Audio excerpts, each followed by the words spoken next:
ये Elon Musk की जो बेटी ने उसके बारे में ट्वीट की थी यार, उसने तो कहा मैं तेरा प्यो हूं। जो कटवाया था वो इलॉन मस्क में दे दिया है मेरे यार। तुम सोचो मैंने अपनी अम्मी अब्बू को बिठाया, मैंने कहा आज मैंने आपको गैंग्स ऑफ वासेपुर दिखानी, मैंने नेटफ्लिक्स पे जब आई ना एक लगाई, अब थोड़ी देर बाद वो कहें मेरी शक्ल देखें कि देखो ये टीएलपी वगैरह इन सब चीज़ों की मिसाल मैं हमेशा कहती होती हूँ। पंजाबी का देन अगेन एक मुहावरा है कि हत्था नाल दित्तियां दंदा नाल खोलनियां पैंदियां, यानी कि हाथों से जो आप गिरें देते हैं ना वो आपको दांतों से खोलनी पड़ती हैं। तो ये वो हाथों से दी हुई हमारी गिरें हैं जो अब दांतों से भी नहीं खुल रही। और लोगों ने इस तरह की ट्वीट्स की हुई कि अरशद भाई प्लीज मुझे उठा के न्यूजीलैंड फेंक दे, अरशद भाई प्लीज मुझे कनाडा फेंक दे।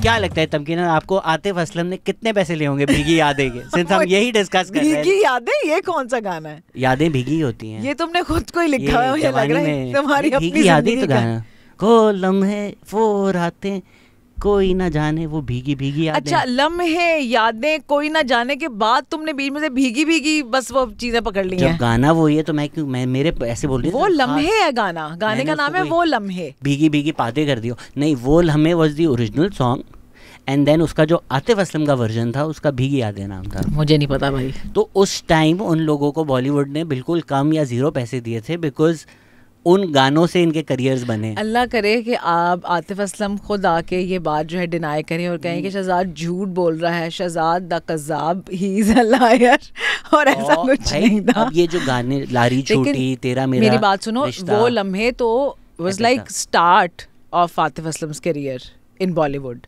अब तो आई एम श्योर के अब तो जाहिर बात है बहुत पैसे लेता होगा। तो स्टार्ट में तो फिर ऐसे ही होता ना। मैं यही आपको कह रहा था। तुम्हें चुड़ैल्स के कितने मिले थे कैमियो के? कुछ भी 7,000। क्यों लिए तूने 7? वरना कहता है मेरी तरफ से खाना खा लेना, वापस ले ले। यार वो सना वाज द कास्टिंग डायरेक्टर, मैं उसे क्या पैसे मांगता, उन्होंने दे दिए 7,000। ये भी 7,000 क्यों दिया? मतलब व्हाई डिड दे पे यू 7? मतलब 7 का क्या, उसकी क्या तुक थी? उन्होंने क्या कहा इसके साथ तुमने क्या करना है? यार के करीम वरीम का आपका खर्चा ड्रॉप तो उन्होंने कर दिया था, गया मैं वहाँ करीम में। एक तो बॉडी शेम भी किया उसमें ड्रामे में। बताओ यार। और साथ में तुझे 7,000 रुपया चेप दिया कि जा भाई मुझे आने जाने का किराया और चलो। Tamkeena Mansoor is in the house. ये स्टूडियो बिस्मिल्लाह इन्होंने किया था और आज बंद कर आज ताला लगाने भी स्टूडियो पर ये आ चुकी हैं। कंटेंट क्रिएटर हैं, कैसी हैं आप? तुमने सिर्फ मैं वेट करी थी कि कंटेंट क्रिएटर हैं, राइटर हैं, एक्टर हैं। क्या लिखा है तुमने जिंदगी में? मैंने बड़े लव लेटर लिखे थे बचपन में। क्या मिला उनका? क्या मिला? बस क्या बताऊं अब। राइटर कहाँ से हो तुम? बात नहीं भाई, कहते हैं लोग भाई I've written stuff। नहीं, टेक्स्ट मैसेज को लिखना। खलील को जो आपने मैसेजेस भेजे थे कि 4 बजे गुजरात आ जाओ। You Shahzad please. अब तो आप इस इंडस्ट्री में एक उभरता हुआ सितारा है। उभर चुका सितारा। उभर रहा है। उभर रहे हैं सितारे। हाँ, तो तुमने सिर्फ कंटेंट क्रिएटर कह के बस कर दिया। Like what is this? क्या बोलूं? और actor, beautician I am an aesthetic physician. अबे हर चीज जो है। कट करो, दोबारा शुरू करो, चलो। टिकटॉकर, ब्यूटिशियन, भाई मेकअप आर्टिस्ट। अच्छा, तमकीना मंसूर। टिकटॉकर वाली में तुम्हें एक बात बताऊं, मैंने टिकटॉक के साथ उनके 1-2 इवेंट्स भी किए। मतलब एक इवेंट उनका किया और कुछ उनकी जो कैंपेन्स भी थी। And now they have actually started to own this. उन्होंने कहा कि हम टिकटॉकर ही आप कहें अगर आपने बोलना भी है, because there was a time and still अभी भी लोग जो एलिटिस्ट एक हमारी मेंटालिटी है वो टिकटॉक को बड़ा उस तरह कहते हैं कि ये तो टिकटॉकर है। बट भाई TikTok is the thing now. It's like everybody wants a piece of it and those people actually said कि वो लोग जो पहले हमारा मजाक उड़ाते थे अब वही हमें कहते हैं कि भाई हमें भी कोई वे इन बताएं। यूबिक्विटस अब जो फॉर्मेट है वो टिकटॉक का है, जिसका सब मजाक उड़ा रहे होते थे। अब सब इंस्टाग्राम, इतना वक्त नहीं गुजरा जब हम इंस्टाग्राम पे एक दूसरे की तस्वीरें देखने के लिए खोलते थे। हाँ, सिर्फ क्रोनोलॉजिकली आपके दोस्तों की तस्वीरें आती थी। अब प्राइमरीली लोग इंस्टाग्राम यूज करते हैं फॉर रील्स, और वो भी अब टिकटॉक वाली 30 सेकंड वाली रील्स हो गई हैं। Same format. YouTube shorts, Twitter ने भी अब यही शुरू कर दिया है। सबने ट्विटर पे भी अब आप यूं वीडियोस देख सकते हैं, तो जो मजाक उड़ा रहे होते थे, मैं तो I have always been a huge, you know, I have always been a huge और फैन यार ऑफ टिकटॉक। टिकटॉक के स्टार्ट में जिन लोगों ने जब लोग कहते थे कि यू क्रिंज, हम तो नहीं करेंगे, जो अब आके जो है ना वो रगड़ रहे हैं कि भाई किसी तरह हमारे भी फॉलोअर्स बन जाए, अब वो जिन लोगों ने उस जमाने में स्टार्ट किया था वो तो कहाँ के कहाँ तो जो ब्रांड्स हैं वो अब इस तरह की वीडियोस बना रहे हैं कि खुदा के वास्ते हमारे कपड़े खरीद लो, हम और नहीं नाच सकते। हाँ, आजकल तो ये सीरियसली, हाँ, we can not dance anymore, please, हाँ, प्लीज बाय। इवन जो एस्थेटिक फिजिशियंस की वीडियोस होती है ना, उसमें भी लिखा था sorry we can't do this anymore, book an appointment with us. मैं जब ये पार्टी हो रही है पहली दफ़ा वायरल हुई थी ना, मैं एक ब्रांड के साथ था, मैंने बोला यार अभी इसको हायर कर लें, एंड उस time she wasn't charging a lot of money, I forgot exactly क्या था, but it was less money. I said इसको कंपैरेटिवली लेस, दे सेड नहीं हमारी ब्रांड की ये वैल्यू है, मैंने कहा कर लें। मैंने बहुत पुश किया, दे सेड नहीं है तो टिकटॉक। उसके 2 दिन बाद उसकी एक माहिरा के साथ आ गई रील, उसके बाद उनका मुझे फोन आया इस लड़की को हायर कर ले, मैंने बोला वही है ये। उसके बाद उन्होंने तरले किए होंगे, वो डबल से भी ऊपर चली गई थी बात, आई थिंक तब तक। तो हमें जो चीज़ बस कूल लगती है एंड सर्टेन वर्ड्स। अच्छा, मैं एक दफ़ा रात में बैठा हूँ एक आदमी के साथ, he was like bro you know my wife, I was like who's your wife, he said she's my wife, I was like yes the dancer। अब वो गुस्सा आ गया उसको, ब्रो आप ये तो ना बोलें। मैंने कहा नहीं वो जो डांस, तो मतलब डांसर में क्या बुराई है? No, so she teaches dance, she is a professional dancer, हाँ, she gets hired to do events like ये जो आपके कॉर्पोरेट इवेंट्स, अवार्ड्स, ये वो choreography everything. And he was like, no bro, she's a choreographer, not a dancer. I was like, sorry यार, मैंने गलत। But then मैं सोच रहा था कि ये जो लव्स हैं हम इनको क्यों एज एन इंसल्ट समझते हैं। एग्जैक्टली, और वही मैं जो बता रही थी ना कि वो मैंने इवेंट होस्ट करना था, एंड दे वर लाइक कि आप कंटेंट क्रिएटर वगैरह आप टिकटॉकर ही बोले, because we want to own this, we want people to own this name now. अब वो नहीं है कि लोग डेरोगेटरी तौर पे इस्तेमाल करें, बिल्कुल भी नहीं। तो गेम चेंज हो गई है, हम लोग अभी वहीं फंसे हुए हैं कि टिकटॉक है भाई, कहाँ से कहाँ निकल गए लोग। हाँ, मुझे लोग कहते हैं कि यार तू क्यों पॉलिटिकल एनालिसिस कर रहा है, you are nothing but a comedian. I am like मैं तो खुद बोलता हूँ कि मैं कॉमेडियन हूँ, तो आप अच्छा, आप एज एन इंसल्ट कैसे यूज कर रहे हैं? नहीं, दूसरी बात एक ये भी है कि हमारे यहाँ लोगों को लगता है कि बस सिर्फ 4-5 लोग हैं, हर बंदे को लगता है कि मैं सिर्फ एक पॉलिटिकल एनालिस्ट हूँ और मैं बोल सकता हूँ और दूसरा नहीं बोल सकता। मतलब अगर किसी का कोई प्रोफेशन है, हम लोग कहेंगे आप अपने काम से ही काम रखें, आप जो है ना अपना काम ही करें तो बेहतर होगा। क्या है काम? Like politics is something that practically affects every single person, so every single person has the right to talk about it। किसी का ओपिनियन ठीक होगा, किसी का मिस इन्फॉर्म्ड होगा, किसी का गलत होगा, लेकिन आप ये नहीं कह सकते कि गवर्नमेंट की किसी पॉलिसी के बारे में सिर्फ जो पॉलिसी दान है वो बात कर सकते हैं, और आम लोग, भाई जब आम लोगों को इफेक्ट कर रही है तो वो क्यों ना बोलें।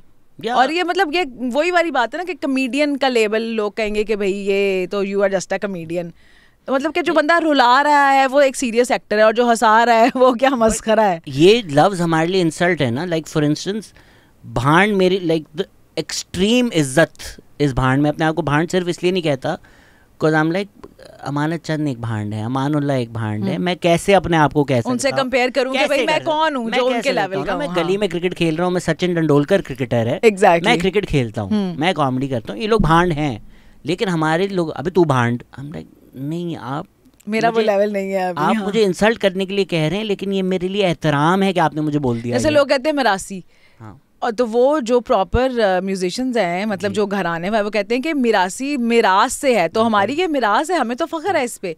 ये यार बस पता नहीं हम लोगों के वही ना पल्ले कुछ नहीं है, और हम बस वो इन लफ्जों में कि मैं ते फलाना थे तू है मैं ते हूँ में, मतलब अरशद नदीम को क्या बोलते होंगे लोग यार? अरशद नदीम तुम सोचो, बताओ तो डंडे मारा, अब तो नहीं, भाई आप साहब बच्चा की कर रहा है, डंडे मार रहे हैं। अब तो नहीं, अब तो ही उसने मुल्क में डंडा फेंक दिया है। ओ भाई क्या बात है। मैं तुम सोचो कि कल मेरी फ्लाइट थी कराची की, और मुझे ये था कि उस टाइम पे जब ये शुरू होना इवेंट तो मैं प्लेन में होंगी। मैंने लैंड करते साथ ही पहला मैसेज ये किया कि क्या बनाए, तो सब कह रहे भाई अभी चल रहा है। और जितने टाइम में मैंने फिर अब्बू को, जब मुझे साथ ही मतलब प्लेन में पता चल गया कि 92.9 किया है और वर्ल्ड अपना मतलब ओलंपिक्स का भी रिकॉर्ड है और अपना भी रहे, बस कर दे। Just don't steal that guy's glory for God's sake. Right now I don't want him to be compared to any single person in the world, like he is the man. दोनों कोशिश कर रहे हैं, पीटीआई पीएमएल दोनों कोशिश कर रहे हैं। यार पीएमएल, अरे वीडियो देखिए आपने, क्या क्रिंज, मतलब PMLN ने तो क्रिंज फेस्ट इंतहा कर दिया है। मतलब एक सेकंड हैंड एम्बेरसमेंट होती है ना, उसकी भी एक, मतलब मेरा दिल चाह रहा था कि जमीन फटे और मैं अंदर चली जाऊं। किसी ने ट्वीट किया था गोल्ड मेडल पाकिस्तान जीता है जेवलिन थ्रो में और ये बंदा जीता है वेट लिफ्टिंग में, जो था what vision sir, vision what vision, like क्या विजन है इसमें क्या विजन है भाई? उस बंदे के पास जेवलिन था ही नहीं, कुछ अरसे तक उसका टूट गया था, और वो मतलब इंडिया का जो वो नीरज चोपड़ा कह रहा था कि मैं फाइनेंस कर देता हूँ, मतलब डूब मरने का मकाम पाकिस्तान है, गवर्नमेंट को कि भाई सपोर्ट करो, डूब मरने का मकाम है। और ये लोग द ऑडेसिटी के ये अब उसकी ग्लोरी के अंदर खड़े होके कह रहे हैं कि जी हमारी हुकूमत है। आपकी हुकूमत में एक बंदा जो खुद सारा कुछ बर्दाश्त करके इतनी एफर्ट करके गोल्ड मेडल लेके आया, और आप उसका भी अपने आप को कह रहे हो कि ये हमारी हुकूमत में हुआ। लाना तो भाई सीरियसली। एंड चलें हम मान लेते हैं 2012 में जो एक यूथ फेस्टिवल था कोई पंजाब का, इवन जो ये स्काउट हुआ है राना सकी जो साहब हैं, वो भी एथलेटिक्स पंजाब एथलेटिक्स डिपार्टमेंट के ही थे, जिन्होंने इनको बोला कि भाई तू एथलेटिक्स, ये तो क्रिकेट खेलना चाह रहा था ना बचपन में, हिज इंटरेस्ट वाज क्रिकेट, सबका ही होता है, तो किसी ने फिर देखा। यार देखो हमारे यहाँ और क्या अपॉर्चुनिटी है, हमें क्रिकेटर्स ही तो हर जगह हीरो नजर आते हैं। I am saying that this is how little it takes, कि पंजाब ने एक यूथ फेस्टिवल करा दिया जिसमें उन्होंने वैसे बोला भाई एथलेटिक भी डाल दो, जेवलिन थ्रो, ऐसे किसी ने सोचा होगा डाल दो, और वहां से आपको Olympics gold medallist, record breaker. इतना कम भी अगर हम हमारे मुल्क के लोगों को दे देना, इतना सा भी करें, सिर्फ इतना सा। इवन अभी वो जो है अरसलान ऐश टेकिन का जो वर्ल्ड चैंपियन है, आई थिंक वो 4-5 दफा कंसेट, मुल्क ने उसको कुछ नहीं दिया। यहाँ लोगों को पता ही नहीं है कि ये भी कोई चीज होती है। उसमें तो वर्ल्ड गेमिंग में तो उसको पता है, वो दुनिया का चैंपियन है, वो सोचो कि अभी बिग थिंग। अभी जो हम डिस्कस कर रहे थे, मैंने तुम्हें बताया, मैंने फेसबुक पे वो वीडियो देखी, और वो लिटरली जैसे कहते हैं ना दिल खराश वीडियो, कि भाई it was that guy was such a decorated athlete, मतलब उसके पास कोई 20-25 मेडल्स उसने अपने गले में पहन के, तस्वीरें नहीं जो लोगों ने ढेर सारे मेडल्स होते हैं, नहीं कर सकते अब, उनकी बात नहीं कर, चुप कर जा। अच्छा सॉरी। तो वो उसने बॉक्सिंग में नेशनल और इंटरनेशनली खेल के मैचेस कोई पता नहीं कितने मेडल्स जीते हुए थे, और वो किसी गोदाम में बोरियां उठा रहा था। तो वो मतलब अब तुम सोचो कि एक बंदा जो इंटरनेशनली बॉक्सिंग के मेडल्स लेके आ चुका है, वो यहाँ पर उसकी ये आपने उसको इतनी इंपॉर्टेंस दी है कि वो बोरियां उठा रहा है एक गोदाम के अंदर, और वो कह रहा है कि मैंने खाना तो खाना है ना, अब मैं क्या करूँ, मैं मेडल तो नहीं बेच के खा सकता। एंड ही वाज लाइक कि जब मैं जीत के आया था तो 3-4 चैनल्स ने मेरा इंटरव्यू किया था, और अब कहाँ है वो लोग। तो मतलब ये दिस इज़ क्रिमिनल कि आपके पास इस तरह का टैलेंट है, और आप अपनी सियासतों और इन चक्रों में इन लोगों को ज़ाया भी नहीं कर रहे, आप उनको जलील कर रहे हो। अभी बीच में इवन वो जो आमिर खान की बॉक्सिंग अकेडमी थी, उस पर भी न्यूज़ आई थी ना कि कब्जा हो गया, वो भी कोई सिक्योरिटी फोर्सेस ने बॉक्सिंग एकेडमी में कब्जा कर लिया था। वहाँ जो मिनी DHA खोल रहे हैं उधर भी, DHA बॉक्सिंग एकेडमी। तो आज पॉडकास्ट बंद ही करवाने आई हो तुम्हें, ये काट देना। तो या we just give people nothing and then we expect कि अच्छा मिरेकल करके दिखाओ। वही जो एक बंदा यही कह रहा था कि आप इस चीज़ को ग्लोरीफाई ना करें कि अरशद नदीम जो है वो सीमेंट के ब्लॉक्स के साथ वर्कआउट कर रहा है, ये शर्म से डूब मरने का मकाम है। That a guy who has a potential to win an Olympic gold medal और एक रिकॉर्ड बनाने का उसका ये हाल है कि उसके पास इक्विपमेंट नहीं है प्रॉपर, मतलब शर्म से डूब। और मुझे तो अब ये है कि जिस तरह हमने हॉकी और स्क्वॉश ख़त्म कर लिया ना, अब एक ज़माना था हमें पता होता था कि हॉकी में हमने ही जीतना है और स्क्वॉश में भी हमने ही जीतना है, अब कहाँ है वो। ये इसीलिए ख़त्म हुए हैं ना कि आपने नए टैलेंट को उनकी सरपरस्ती नहीं की, उनको ऐसे ही जलील किया है। अब हमारे पास नू दस्तगीर है, वो जो लड़का एक तलहा तालिब, ये लोग मतलब प्रॉपर गोल्ड मेडलिस्ट हैं एशियन गेम्स में, और यहाँ तो टैलेंट है। तो इसका मतलब तो मेरे ख्याल से इंजरी मिसमैनेज कर दी थी, कुछ उसका एक इशू हुआ था। और नू दस्तगीर भी this time around he couldn't go to Olympics. I am not sure कि exactly why, but these guys have potential to like win medals in Olympics, और आप उनको अपनी सियासतों के पीछे ऐसे आपने उनको, सारा आपका फोकस क्रिकेट पे है। जो आपके कोला ब्रांड्स हैं, जो आपके वो टेल्को ब्रांड्स हैं, जो हैं वो एक एक क्रिकेटर उन्होंने पकड़ा हुआ है, जो गोरा है, जो ज़रा प्यारा क्रिकेटर है, उसको ज़रा मांझ मूंझ के आप रख लें। भाई आई एम नॉट सेइंग कि आप उनको ना करें, ठीक है क्रिकेट भी अच्छी गेम है, बाकी अभी तो ये जीत गया ना, तो ये हमारा हीरो है। अभी जो एक ओलंपिक स्विमिंग में एक लड़का था जो लास्ट आया था, एग्जैक्टली लोग कह रहे कि शुक्र करो डूब नहीं गया। मतलब यार खुदा का नाम लो, अबे वो ओलंपिक्स में जाकर स्विमिंग कर रहा है, ओलंपिक्स के लिए क्वालिफाई कर गया, that is a huge thing. ये लोग जो कभी छप्पड़ में नहीं गए होंगे वो उसको बातें कर रहे हैं कि शुक्र करो डूब नहीं गया जी, वापस आ गया। तो मीम बनाने जोगे रह गए। इवन अभी अगर अरशद ना परफॉर्म कर सकता तो यही लोग होते जो 100 बातें कर रहे होते। हालांकि मतलब he does not own anyone a single you know a single thing because किसी ने उसके ऊपर कोई इन्वेस्टमेंट या कोई नहीं की। एक गेम से तो हमने इंजर्ड भी भेज दिया था। हाँ, जो एक दिन पहले उन्होंने कहा था कि भाई इंजरी है इसको, ये नहीं हो सकता। जा तू इंजरी कर। इवन एज फर्स्ट, और इंजरी के साथ आप एक बंदे को खिला रहे हैं, मतलब आप मजीद उसका जॉइंट आप उसका खराब कर रहे हैं। क्रिकेटर्स के साथ भी यही करते हैं। ठीक है, हमारी क्रिकेट टीम नहीं परफॉर्म कर रही, लेकिन आपने क्यों नहीं कर रही? अजी शाहीन शाह अफरीदी अब पेस कम हो गई है, आपने उसकी नी इंजरी कितनी मिसमैनेज की है। एग्जैक्टली वो ही ना, क्यों नहीं परफॉर्म करी? आप ये देखें कि उसमें आपका क्या रोल है। एंड आप हॉकी की भी जो बात कर रही हैं, the reason we lose in hockey is I think वो ग्रास से जब एस्ट्रोटर्फ हुई है, it became a lot more technical. और वही वाली जब गोरों के हाथ में वो गेम चली गई तो उन्होंने उसके रूल्स भी अपने हिसाब से चेंज कर लिए। आपको चाहिए था कि you needed to keep up with that, आप उसी तरह ट्रेन करते अपने एथलीट्स को। रूल्स ना भी चेंज करो। अब अगर आप आईपीएल खेल रहे हो, 3 एनालिस्ट बैठे होंगे जो बोलेंगे कि यार जो बैट्समैन आ रहा है इसकी ऑफ साइड स्ट्रॉन्ग है, ये पिछली 10 में से 7 दफ़ा स्लिप पर कैच हुआ है, इसके लिए स्लिप जो है आप थोड़ी सी नैरो कर लो, थोड़ी सी वाइड। इतना डेटा और इन्फॉर्मेशन आपको देते हैं। फिर आपकी अगर कोई वीकनेस हो, अब कुलदीप यादव है, वो तो उसकी पेस थोड़ी बढ़ानी थी T20 के लिए, 3 साल किसी ने उसके साथ काम किया, फिर जाके उसने भी वर्ल्ड कप में परफॉर्म किया उस तरह से।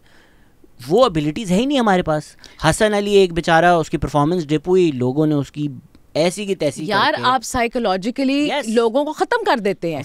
मतलब इवन आपके जो पुराने क्रिकेटर हैं वो बैठ के इस तरह के दे रहे होते हैं कि देखिए गैरत जब खत्म हो जाए ना, ओ भाई गैरत कहाँ से आ गई? एक स्पोर्ट्स है, उसके अंदर आपकी एक टेक्निकल चीज है, एक आपकी फिटनेस है, आपका स्किल है, आप उन पे बात करो। आप कह रहे हो देखिए इनमें तो गैरत ही नहीं है। मतलब इस किस्म के तो एनालिसिस हो रहे हैं वो टाइम, और लोग उनकी फैमिलीज तक को ट्रोल कर रहे हैं। तो मतलब क्या एक बंदा खेलेगा? टाइम चला गया कि शोएब अख्तर पूरी रात पार्टी करें और आकर बॉलिंग करते हैं। वो वाला क्रिकेट का टाइम चला गया। Now you need the peak of your athletic ability. वो नहीं, वो टाइम चला गया कि जी इंजमाम सेंचुरी मारकर फिर फील्ड में सो जाएं। You can't carry N Azam Khan any more. अब जो क्रिकेट जिस लेवल पर खेली जा रही है दुनिया भर में, अच्छा जी फील्डिंग हमारी वीक है, फील्डिंग हमारी वीक है कुछ आप जाके ग्राउंड तो देखें। हाँ। उस ग्राउंड में तुम डाइव मारोगे? अभी आपने पिक्चर देखी थी रिसेंटली, एक गला सड़ा मैट्रेस वो ग्राउंड में रखा था, उस पर ये लोग डाइव मार रहे थे। ये आपकी नेशनल टीम थी, ये एक नेशनल टीम थी, जो फटा हुआ मैट्रेस।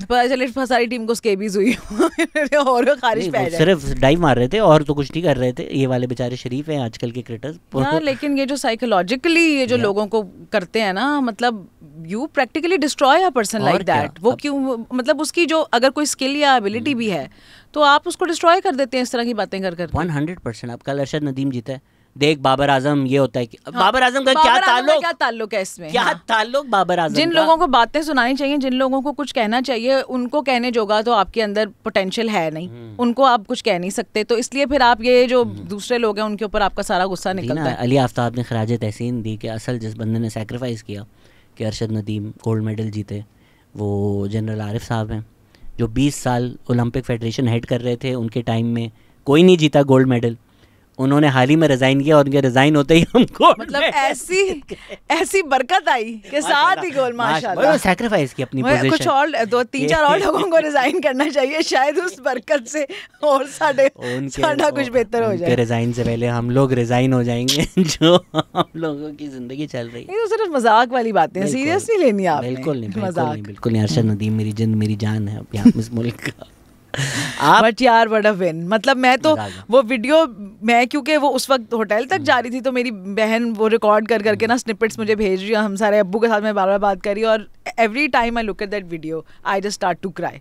और पता नहीं, और यार it's just so healing as a nation for us के लोग इस बात से लोग इतने खुश हुए हैं कि थोड़े अरसे के लिए जो गमो गुस्सा सारा भूल गए। And specially the part that I loved was कि इंडिया और पाकिस्तान की जो एक कमराडरी और वो जो एक स्पोर्ट्समैनशिप है वो इसमें इट वाज ट्रिमेंडस। और आई होप कि ये मतलब खैर it's like hopping against hope कि यहाँ से किसी अच्छी चीज़ की शुरुआत हो। ये कितना क्रिंज लगेगा जब हुमायूं सईद मूवी में करेगा ये और पीछे से राहत फतेह अली खान का गाना मुझे लग रहा है अब ये अरशद नाम की एक मूवी आने वाली है फॉर श्योर। हमारे से तो शायद अफरीदी या गोल्ड या अरशद। वैसे दीज मोमेंट लाइक मूवीज अच्छे तो लगते हैं। I don't know, have you seen Chak De India? नहीं, चक दे इंडिया नहीं देखी? चक दे इंडिया नहीं देखी भाई, लिख के दे। अच्छी मूवी है। तो उसमें जब जीतते हैं ना तो फिर वो अच्छी स्टोरी है उसकी भी। Shahrukh Khan I think is a Muslim coach, तो वो भी एक यार वो एक ट्रू स्टोरी पे बेस्ड थी ना। अब ये मुझे नहीं पता। I think it was based on a true story, अब ऐसे ये हुआ भी था। कितनी अच्छी बात है कि वो उसको बोलते थे कि तू मुस्लिम है, तूने इसे हरा दिया, फिर वो एज ए कोच जीत जाते हैं। फिर जब वो जीतते हैं ना, फिर शाहरुख खान का आता है शॉट और फिर वो मौला मेरे ले ओए होए, उस टाइम तो फिर ओए आंसू होए बहुत। But look at what these moments can do for you. तो अब वो मूवी बनी, पहले अगर वो ट्रू स्टोरी है तो that would have inspired people, then the movie inspired people. अब जब क्रिकेट चल रहा होता है इंडिया और ये गाना लगता है पीछे, चक दे चक, द स्टेडियम गोज इनसेन। तो आपने ना लाइक लाइफ टाइम लोगों में एक होप, एक पेट्रियोटिज्म, ये नहीं कि मजबूरी में आपको बस 14 अगस्त पे बाल बन के स्कूल जाना है आपने।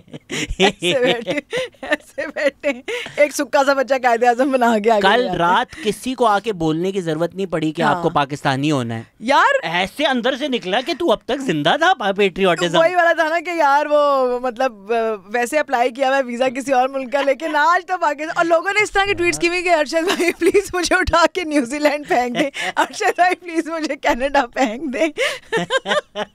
बट यार व्हाट अ मोमेंट। मैंने तो नेशनल एंथम डाला स्टोरी में अरशद नदीम की तस्वीर। मैंने सोचा था मैं ये करूं, पर मैंने कहा बहुत ज्यादा क्रिंजी हो। बट वो दिल से आया, ये किसी को बताने की जरूरत नहीं पड़ी ना। हम यहाँ पर आकर पाकिस्तानी हो गए सारे 25 करोड़ आवाम। तो लोग आके आपको मुल्क के लिए करो, क्यों देनी चाहिए भाई? क्यों देनी चाहिए?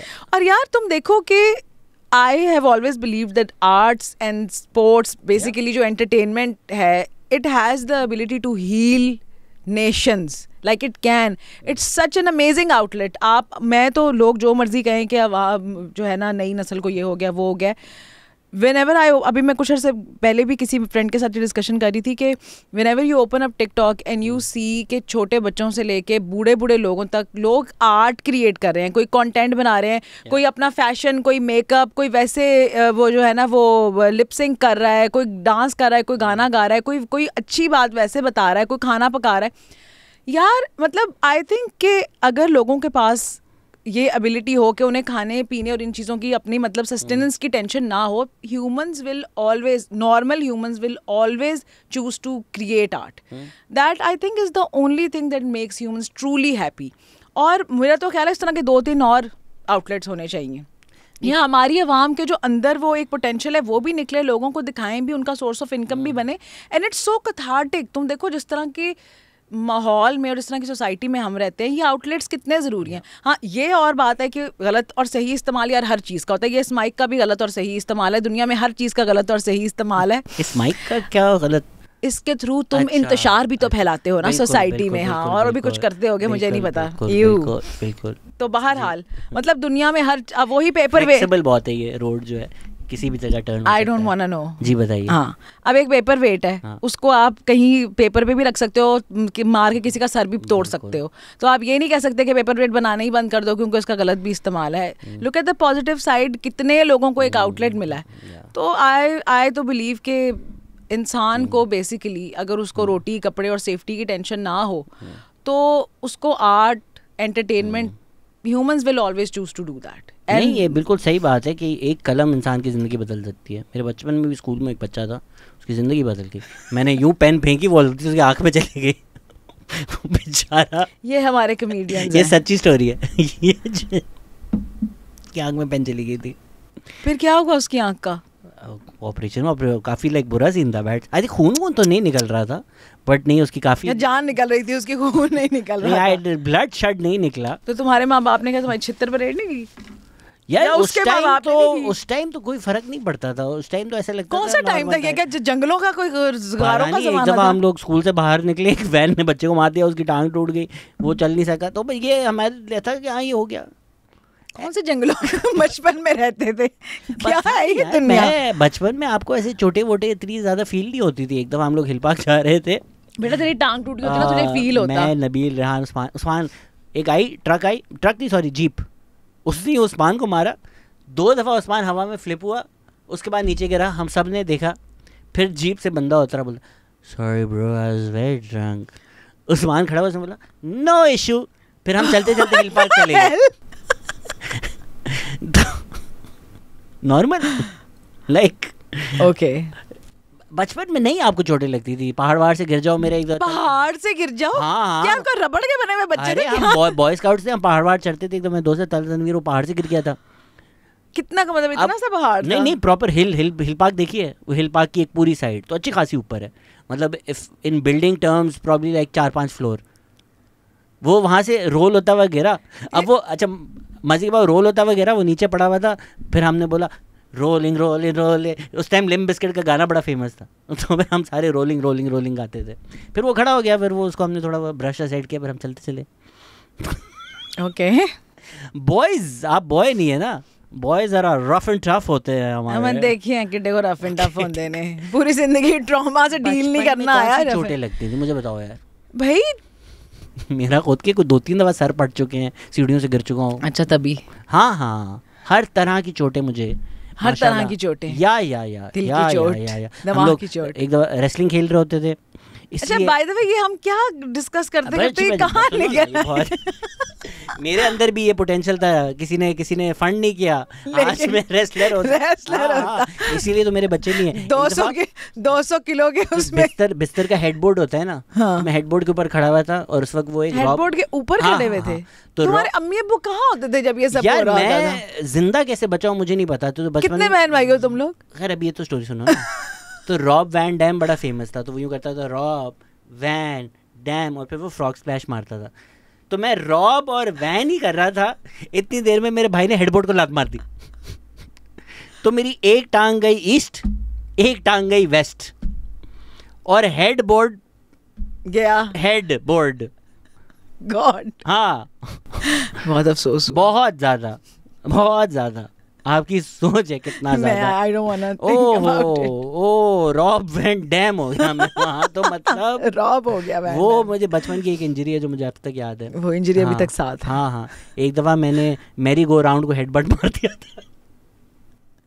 कौन सा पेडू है तुम बचपन में? क्या तुम्हारा? बचपन में मुझे बहुत चोटें लगती थी, लाइक बहुत ज्यादा। मैं ये मजाक भी नहीं कर रहा, मैं भागता गया मैरी गो राउंड में, मैंने हेडबट मार दिया। व्हाई? मल्टीपल स्टिचेस लगे। लेकिन क्यों?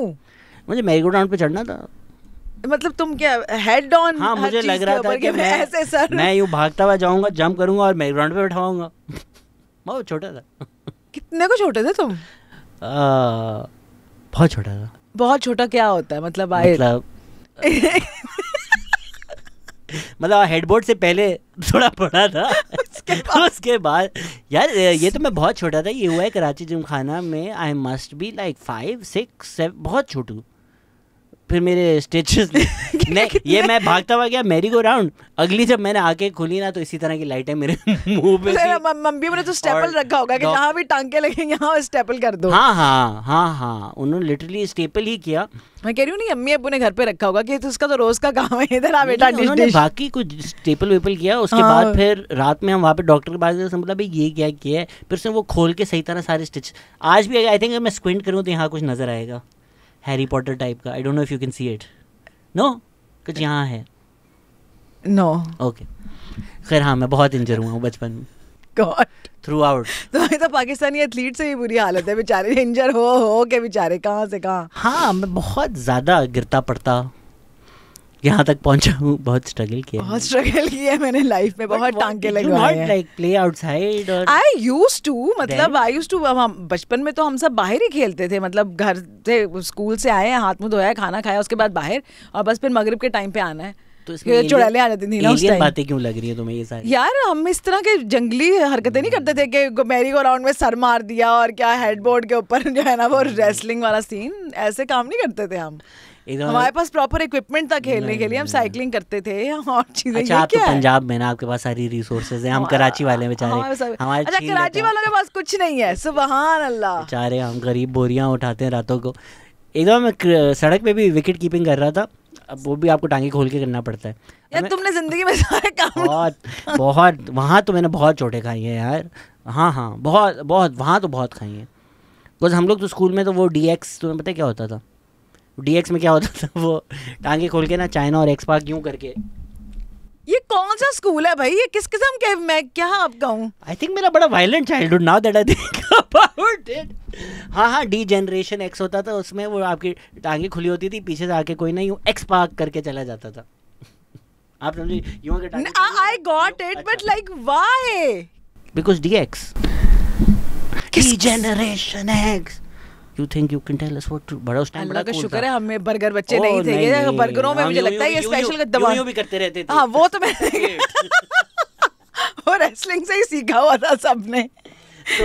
तो हाँ वो इसी तरह मैं एकदम विकेट कीपिंग कर रहा था, सडनली मैंने नीचे देखा तो एक बाइक का टायर, मैं ये इधर कहाँ से आया? बाइक का टायर? बाइक वाला घुस गया तो वो बीच में पूरा टायर आ गया। मैं पीछे मुड़ा, मुझे कुछ नहीं हुआ, बाइक वाला अब 2 लोग बैठे हुए, पीछे मुड़ा, मैंने उसको देखा, उसने मुझे देखा, फिर वो स्लो मोशन मूवी करके नीचे गिर गए, उस बेचारे की पूरी टांग टूट गई। मुझे कुछ नहीं हुआ। Okay, I think this podcast should be shown to your therapist. उनके लिए बहुत हेल्पफुल होगा। प्लीज जो लोग ये सुन रहे हैं, प्लीज जो लोग ये सुन रहे हैं वो बंद कर दें, वो ना सुने। मैं मेरा ही ऐसा चाइल्डहुड गुजरा है या तुम्हारा इस किस्म का तो वैश्याना, अल्लाह माफ करे, कौन से छांगा मांगा के जंगलों में तुम्हारा चाइल्डहुड गुजरा है? मेरा एक बड़ा भाई है जो मुझसे 8 साल, इतना तो टार्जन ने नहीं एडवेंचर किए। मेरा एक बड़ा भाई है जो मुझसे 8 साल बड़ा है, तो मैंने तो बहुत मारे खाई हैं। मेरा कोई बड़ा बहन भाई नहीं था, मैं सबसे बड़ी हूँ। मारे तो मेरे छोटे बहन भाइयों ने भी खाई हैं, लेकिन ऐसा सीन नहीं था कि मतलब हमें हर रोज टांके लग रहे हैं और हमारी टांगों के दरमियान मुझे मोटरसाइकिलें गुजर रही हैं। और हाँ वो सीढ़ियाँ जो है ना, वो मैं सीढ़ियाँ से नहीं चढ़ता था, मैं साइड से चढ़ता था, तो वो तो अक्सर आप गिर जाते थे उससे। फिर मैं वो तुम्हें वो कहते हैं ना, 2 मुंह वाला कीड़ा था तुम्हें भी बचपन में, तभी तुम्हारे साथ है वो। एक तो 1 मुंह वाला होता है ना, एक होता है 2 मुंह वाला, जिसका 1 मुंह बंद हो तो वो दूसरे से काटता रहता है। वो जो सीढ़ियों के साइड पे नहीं होता जिसपे आप बैठ जाएं तो यूं रोल होके आते हैं, तो उसमें मैं नीचे आ रहा होता था, रेलिंग होती है। हाँ, तो मैं अक्सर गिर जाता था वहां से। फिर तुम्हें क्या बीमारी थी कि तुम ऐसे उतर के नहीं आ सकते थे सीढ़ियाँ? माँ बाप ने बचपन में अगर तुम्हें प्रॉपर ट्रीटमेंट करवा लिया होता शहजाद, तो आज ये ना होता। तो हम वो गेम भी खेलते थे ना, सीढ़ियों पे आपको जंप करके 5वीं सीढ़ी पे डायरेक्ट जाने, वो नहीं खेला कभी? ये तो खेला हुआ, तो उसमें कभी गिरी नहीं। मैं तो बहुत गिरा हूँ उसमें। तुम पता नहीं, जो ठुल्ले बच्चे होते थे ना, तुमसे चला जाता था ना तुमसे हिला जाता था ना, तुम एडवेंचर मारी जाती। सेफ तुमने जिंदगी गुजारी नहीं। मैंने बंदे को ना रिस्क लेना चाहिए। I knew what I was doing. Okay, probably you were a very dumb kid. Okay, what's the most trouble you've gotten into as a child? बताएं। Like physically? हाँ। I probably. वही sheltered burger बच्ची हो ना तुम? No, I sneak out किया कभी? नहीं, I've never sneaked बताओ, out. माँ बाप की गोद में गुजारे, लाइक तुम ठुल्ले बच्चे थे, तुम बाहर तो दुनिया में आओ ना, तुम्हें पता चले। भाई फिजिकली ऐसा हो ना कि आप ये देखो, ये नहीं हो, अब तुम अपने घर के अगर बेड के हेड पोस्ट के ऊपर छलांगे लगा रहे हो तो उसमें क्या एडवेंचर है? ये तो कोई स्टुपिडिटी है। सुबह 9 बजे मेरे बाप को फोन आया कि आपका बेटा हमारे पास है। उन्होंने बोला नहीं बेटा, मेरा बेटा कमरे में सो रहा है। बोला नहीं, आपका बेटा नेवी जेल में। बोला नहीं, मेरा बेटा कमरे में सो रहा है। बोला नहीं, आपका बेटा उन्होंने कहा जो असली में जिसको मैं अपना बेटा मानता हूँ वो तो सो रहा है, ये कोई फलाना टमकाना है, वो अपने गोली रखो। कमरे में देखा, उन्होंने बोला नहीं वो तो कमरे में सो रहा है। बोला भाई वो हमारे पास है। फिर उन्होंने लाइट जलाई तो 4 तकिए थे, उसके ऊपर रजाई पड़ी हुई थी और मैं नेवी जेल में। यानी कि ऐसे ऐसे तूने 4 तकिए रखे, अपना मोटापा ऐसे लंबे रखा। हाँ, और मैं नेवी जेल में था। तो मेरे साथ तो ऐसा बहुत होता है यार, मैं इस तरह की हरकतें नहीं करती थी, और दूसरा मैं क्यों करूंगी इस तरह की 2 नंबर हरकतें जब मुझे नेवी जेल में जाना पड़े। मैं हर जेल जाती हूँ, normal jail, navy jail. Police ने कोई कम से कम 4-5 दफा मुझ पे गन्स रखी हुई है। क्यों? वजह एवी तो कोई नहीं रखता। एवी पैसे, एवी तो मैं रोक के कहते थे पैसे दो। हाँ। कहाँ रोक के? जहाँ उनको जगह मिल जाए या जहाँ मुझे जगह मिल जाए। ये बताओ ना। हाँ, ये भी तो एक प्रॉब्लम था ना जी। मेरे ऐसे शुक्र है अल्हम्दुलिल्लाह कोई प्रॉब्लम नहीं थे। जगह के बहुत मसले थे, अल्लाह माफ करे। एक दफा मुझे वो फिर then fuck around and find out। हाँ, एक दफा उन्होंने मुझे स्कूल के पीछे पकड़ लिया। भाई स्कूल में तो हमें होश भी नहीं आया था। नहीं मुझे आ गया। इतनी मूछें होती थी, आधी थी मुंह के अंदर जा रही होती थी। वही मूछें मुंह के अंदर जा रही होती थी, यही तो इसी तरह पकड़ा था उन्होंने। और बोला आपको पता नहीं है स्कूल है? मैं क्लास ही चल रही थी। तो वो कौन सी क्लास में पढ़ता था? कौन? तुम्हारा ही क्लास फेलो था? कौन जिसके साथ क्लास फेलो था? हाँ। अच्छा, शक है आपको? यकीन है मुझे। कुछ नहीं हुआ बचपन में जो आपको लगे कि यार अब तो मरे? मतलब खुद से कुछ किया हो और तो फंस गई हो, कुछ किया हो, कुछ ऐसा नहीं हुआ? यार बचपन में नहीं, बचपन ही कह लो, I was in my teens ही तब। मेडिकल कॉलेज में ये हुआ था कि एक बार हम लोग पता नहीं कहाँ कोई हमने सोचा कि राउंड मतलब 2-3 हम फ्रेंड्स थे और हमने कहा कि हम ना छुट्टी है तो ऐसे करते हैं कि इस्लामाबाद से जाते हैं लाहौर और लाहौर से जाएंगे कसूर और बुल्ले शाह के उधर जाएंगे और फिर वहाँ से यहाँ जाएंगे और रोड ट्रिप करके ना तो वापस फिर आएंगे और वापस आएंगे पिंडी उस टाइम पे कि बिल्कुल अर्ली मॉर्निंग वाला टाइम होगा और मंडे को जब क्लासेस होंगी तो क्लास में चले जाएंगे। और मैंने कभी कोई चीज़ अपने माँ बाप से छुप के नहीं की थी। मुझे ये एक बहुत मतलब मेरे बहन भाइयों ने बीच में मुझे बातें भी बतानी बंद कर दी थी कि तो मम्मी को बता दूँगी। तो मैंने उन्हें बताया कि हम लोग फ्रेंड्स ऐसे ऐसे जा रहे हैं। तो उन्होंने कहा अच्छा बेटा सेफ़ रहना। ये हमने कहा नहीं नहीं हमारा दोस्त है उसकी अपनी गाड़ी है और ये वो फलान। अब वहाँ पे ये हुआ कि पता नहीं कोई हॉस्टल खुलने में थोड़ा टाइम था और हमने कहा कि अभी टाइम में क्या करें पास। तो हमने कहा चलो थोड़ा सा एक राउंड लगा के ना तो फिर वापस आते हैं। वो राउंड लगाने के लिए गए तो पीछे कोई गाड़ी लग गई और वो एक सुनसान फिर जगह रास्ते में हम तो वो मेरे लिए बहुत मतलब उससे पहले मेरे जहन में ये आइडिया नहीं था कि डेंजरस भी ये चीज़ें डेंजरस होती हैं कि आप रात को 3 बजे उठ के जो है ना वो बुल्ले शाह चले गए या इस तरह कर लिया। मुझे क्या लगता था कि यार सेफ है मतलब 2-3 लोग हैं तो हमें कोई क्या कहेगा। तो अकेला हो बंदा तो कुछ ऐसे होता है ना। दैट डे आई रियलाइज कि व्हाट फेयर इज़ क्योंकि आपके इर्द गिर्द वो बिल्कुल सुबह सुबह जैसे सरगी कहते हैं पंजाबी में वो वाला टाइम है और इर्द गिर्द कोई सड़क पे कोई बंदा कोई कुछ नहीं है और एक सुनसान सड़क है और उस पर आपके पीछे जो है ना वो एक गाड़ी जो है ना वो लग गई है और आप स्पीड कर रहे हो और वो बिल्कुल और आपको ये है कि एक दफ़ा तो ये हुआ कि उन्होंने आगे आके गाड़ी खड़ी कर ली। तो हमारा जो फ्रेंड जो ड्राइव कर रहा था उसने फिर बड़ी साइड से मुश्किल से निकाली और ये तो उस दिन तो मेरा हालत मैं सोच रही कि अब अगले दिन अखबार में मेरी तस्वीर आनी है ऐसे मेरी लाश पड़ी होगी और ये वो। और उसके बाद मैंने जब कहा यार ये फिर फाइनली ये हुआ कि वहाँ पे एक कोई हमें चेक पोस्ट मिल गई और हम वहाँ चले गए। उनको बताया तो फिर उन्होंने एक गाड़ी हमारे साथ भेजी कि आपको एस्कॉर्ट करेगी और आपने जहाँ जाना है वहाँ चले जाएं। प्रॉपर एक सीन। अच्छा अब वो जो मेरा दोस्त था वो इतना मैं क्या उसको कहूँ जान पूछ के मैंने कहा ये हमारे पीछे क्यों आ रहे थे। कहता है ज़ाहिरी बात है मतलब तुम्हारे लिए ही आ रहे होंगे वरना इस टाइम किसी के पास कितने को पैसे होते हैं गाड़ी। अब मेरा तो सांस सूख गया। ने कहा उन्होंने क्या तुम्हें उठा के ले जाना था। उसके बाद मैंने कहा कि भाई ऐसा कोई एडवेंचर नहीं करना। वो मेरे लिए एक रियलिटी चेक नहीं होता कि this is a real life और ये सब कुछ यहाँ हो सकता है। मूवीज़ की बर्गर लड़कियाँ होती है ना कि एक मैंने एडवेंचर किया। एडवेंचर नहीं मैं तुम्हें बता रही जब तुमने कहा कि लगा ओके यार ये तो कोई मतलब शिट फ्रीज हो गई है और ये क्या मेरे लिए तो वो एक डेंजरस चीज़ थी। जो उसके बाद मैंने कहा कि भाई आज के बाद ऐसा कोई एडवेंचर नहीं करना। अम्मी अब्बू के साथ ही जाएंगे जहाँ जाना है। हम ये भी करते थे।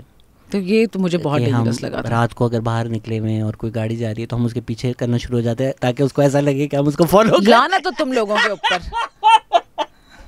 हम तो ये भी कर चुके।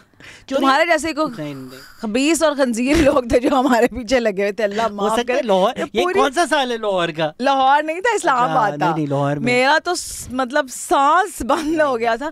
खैर मुझे सब सुनने वालों को लगेगा कि यार क्या चमले मारिए ये एडवेंचर है। अगर कोई सफ़ेद कोरे लाहौर में 2007 से 2012 किसी के पीछे लगी है तो मैं उनसे माफ़ी मांगना चाहता हूँ कि वो आपको पता है you guys know where he lives so मैं अपना बदला लेने आ जाए। वो हमारा एक लाहौर का दोस्त है। I don't know if it want me to say Junaid ये हरकतें करता था।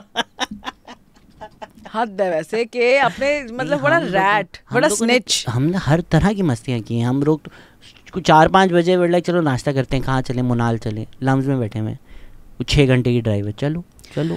यार मेरा ना छुट्टी भी होती है जैसे अगर वीकेंड है ना सैटरडे और संडे तो मुझे ये होता था कि फ्राइडे को आखिरी क्लास बंक करके ना घर चले जाओ। तो मुझे घर जाने का शौक होता था। मैं तो अपना सामान पैक करके बैग पैक करके कॉलेज ले जाती थी मेडिकल कॉलेज और मैं वहीं से ही बस वहाँ से पकड़ा रिक्शा और पहुँचे सवां और वहाँ से पकड़ी वैन और सीधा घर। मैंने तो बहुत शेल्टर्ड लाइफ गुजारी है। इसी तरह एक दफ़ा मुझे शौक भी नहीं था मतलब मैंने कोई जैसे होते ना कि बच्चे कोई चरसे पीते हैं शराबें पीते हैं कुछ ज़िंदगी में ऐसा कुछ नहीं किया फुल टाइम। इसी तरह एक दफ़ा मम्मी डैडी मुनाल टाइप प्लान बना मैं नहीं गया 2 दोस्त निकल गए 4 घंटे बाद उनका फ़ोन आया कि हमें इस्लामाबाद में पुलिस ने रोक लिया। हम बोले चलो हम आते हैं। फिर हम इस्लामाबाद गए। फिर एक दफ़ा मुनाल पे थे मेरी एक दोस्त है उसको फ़ोन आया उसकी माँ का। उसने बोला कहाँ हूँ? उसने बोला लम्स लाइब्रेरी। उसने बोला मैं लाइब्रेरी के बाहर हूँ। उसने बोला ठीक है मैं बस बुक चेकआउट करके बाहर आ रही हूँ। इस वक्त हम मुनाल के ऊपर थे। तो क्या बुक के अंदर कौन सी चेकआउट हो क्या उसने? बस फिर पूरे रास्ते मोटरवे पे उसने बोला बस 2 मिनट दो। मुनाल से लेके लिख रही है बेटा कि चेकआउट कर रही क्या कर रही है अंदर। लम्स की लाइब्रेरी तक गए। इनिटोपियम बस बाहर आ रही हूँ। मैं झूठ वूठ नहीं बोलती थी कभी भी अपने अम्मी अब्बू से। मैं मतलब मुझे लगता था कि जैसे मेरा यही क्राइटेरिया होता था कोई चीज़ काम करने का या ना करने का, कि will I be able to tell this to my mother और not, if not I wouldn't do it. मैं भी बता दिया। एक तो मैंने अम्मा अब्बा को फ़ोन किया, मैंने बोला यार अगले 3 दिन फ़ोन नहीं मिलेगा। जैसे क्या कर रहे हो? मैंने इंडिया जा रहा हूँ। जैसे क्या? मैंने हाँ मैं वो इंडिया जा रहा हूँ। क्या हो गया बेटा? मैंने हाँ वो बस 3 दिन के लिए फिर मुझे चला गया, 3 दिन इंडिया होकर आ गया। ये कौन सा 2012 की टाइम है ये। तो क्या ऐसे ही मतलब इंडिया वालों ने क्या कॉल किया कि बेटा आ जाओ? इंडिया वालों ने बाकी मुझे फ़ोन किया। नहीं बिकॉज वो हम किसी मूड कोर्ट के लिए जा रहे थे, तो वहाँ मूड कोर्ट क्या होता है? वही होता है जो आप सोच रही हैं। मैं तो सोच भी नहीं रही। मॉक कोर्ट होता है जिसमें लॉ स्टूडेंट्स, MUN पता है क्या होता है? नहीं, MUN भी नहीं पापी यार। क्यों मैं इन लोगों को बुलाता हूँ? मुझे ये छोटे मोटे बातों में इन चीज़ों का नहीं पता होता कि ये तुम्हारे जैसे लोग क्या करते हैं लाइफ में, लाइक आई डोंट नो। तो it's a mock court basically. तो वहाँ पे है नेशनल लॉ यूनिवर्सिटी। अच्छा, court like COURT court, proper law वाली कोर्ट। अच्छा, एक ज़माने में मैं लॉयर भी था ना। हाँ वो तो मुझे तो पता है। हाँ। तो वहाँ के जो जज थे या वहाँ के जो अलमनाए थे वो कोई सुप्रीम कोर्ट के जज वज थे, तो उन्होंने बुलाया हुआ था। तो लम्स में आए हैं इंडियन एम्बेसी के लोग, उन्होंने हमारा पासपोर्ट लिया है। पासपोर्ट लेके इस्लामाबाद में, गुड ओल्ड डेज, इस्लामाबाद से स्टैंप होकर वापस आया, हमारे हाथ में आया है और उन्होंने बोला आप जाएं वाघा पे, और हमने वाघा क्रॉस किया। इस तरह इंडिया का वीज़ा लगा था मेरा। वो टाइम वापस आना चाहिए यार, कसम से यार। मतलब ट्रेड ओपन करें, कोई आपस में आर्ट्स, कोई म्यूजिक, कोई मूवीज, कोई एक्सचेंज करें, तो काम करें। मतलब यार कि हाँ हम कहाँ लोग खज्जल हो रहे हैं। बताओ यार, आप जाओ एक शो, और दोनों मुल्कों का फायदा है, लेकिन सीधी सी बात है ज़्यादा फायदा हमारा। ये हमारा छोटा मुल्क है, हमारी ट्रेड के रूट्स खुल जाएंगे, हमारे आर्टिस्ट के लिए खुल जाएंगे, हमारे बिजनेस मैन के लिए खुल जाएंगे, हमारे एग्रीकल्चर के लिए खुल जाएंगे। कितना फायदा है। और क्या सोचो, रात के 4 बजे फ़ोन आया कि खलील साहब अमृतसर में। चित्रकार छोड़ दे खलील साहब की जान, बुढ़ा आदमी है बेचारा। लग तो नहीं रहा, लग तो हेल्दी रहे माशाल्लाह। किसी ने सही बात की वैसे यार कि सर रहने दो बस, छोड़ो। चल एक सही बात बता दो, सही सच्ची बात है। बोला जी गन पॉइंट पे मेकआउट तो करवा लिया, करेस तो शौकिया किया है। उन्होंने स्क्रिप्ट दिया होगा कि इसके बाद ये, इसके बाद ये, इसके बाद फिर ऐ करो, फिर वो करो, फिर एंज करो। नंगे अफजल का जो स्क्रिप्ट दिया हुआ है उन्होंने उनको। दफा हो जा। आपको कभी अच्छा कह यार, वैसे इंडिया आई एग्री कि खुलना चाहिए border. Because look at it this way right, यहाँ पर आप स्टैंड अप होता है, 4 वेन्यू है यहाँ यार, आप कर भी तो कुछ नहीं सकते ना। मतलब सेंसरशिप कितनी है, ये लफ्ज नहीं बोलना, फलाने का नाम नहीं लेना, इसको एड्रेस नहीं करना, इसके बारे में नहीं बोल सकते, ये नहीं कर सकते। क्या कर सकते हो आप? आखिर में वही आगे वो डब्बे में गए कि मेरा दोस्त लाखों में एक। चलो जी, शो खत्म हो गया। बिल्कुल ऐसा, बिल्कुल ऐसा। पुराने लतीफे सुना लो, एक चूंटी होती है और एक हाथी होता है, और चलो जी शो खत्म। और पता है करियर भी इनका, like people who mastered that are the people who are doing best right. Like Hanif Raja, great comic, because उसको समझ में आ गई है कि क्या बाउंड्रीज हैं, क्या लाइंस हैं, क्या एक्सेप्टेबल है, क्या फैमिली फ्रेंडली है। Good for them. And he is made a great career out of it right. Because आप भी अगर बुक करें, आपको पता है सेफ है, सेफ बातें करेंगे। हाँ, कोई ऐसी बात भी नहीं होगी, कोई ऑफेंड नहीं होगा। यार ये आई डोंट नो, खैर हाँ बिजनेस है ना यार। मतलब आजकल तो आप वैसे भी किसी को ऑफेंड नहीं कर सकते। मतलब आप चार लफ्ज बोलते हैं तो 5वां लफ्ज जो है ना, वो कोई ऐसा होता है जिसपे कोई ना कोई ऑफेंड हो जाता है। आप 5 लफ्ज तक रुक गई हैं, मेरे तो आई थिंक 3 बोले तो पहले पे ही लोग कहते हैं कि ये यार बहुत। उस दिन मैं सोच रहा था 5 साल मैंने पॉडकास्ट किया है, हफ्ते में 6 घंटे कंटेंट आ रहा होता है। आप अगर इसको मल्टीप्लाई करें into what ever 52 into 5 250 250 into 6 कुछ 12.5, चलो राउंड ऑफ कम कर दो, 1000 घंटे का तो मेरा कंटेंट है। अगर 1000 घंटे में मैंने इतना गंद तो उगल के दुनिया में फैला रहा है, अगर तो मैंने कम से कम समझो 1000 भी घटिया बातें की हैं, तो मुझे तो एक मेडल मिलना चाहिए। एक गोल्ड मेडल घटिया बातें करने का शहजाद को भी मिलना चाहिए। 1 घंटे में 1 घटिया बात करता है कम से कम। हाँ, लेकिन आमतौर पे तो हमारी कौम का पोटेंशियल तो बहुत ज्यादा है। हाँ, बहुत। 1 घंटे में तो लोग वही तो कभी लोग बोलते हैं ये तुमने गलत। सर मैंने बोला कितना है ये तो देखे आप।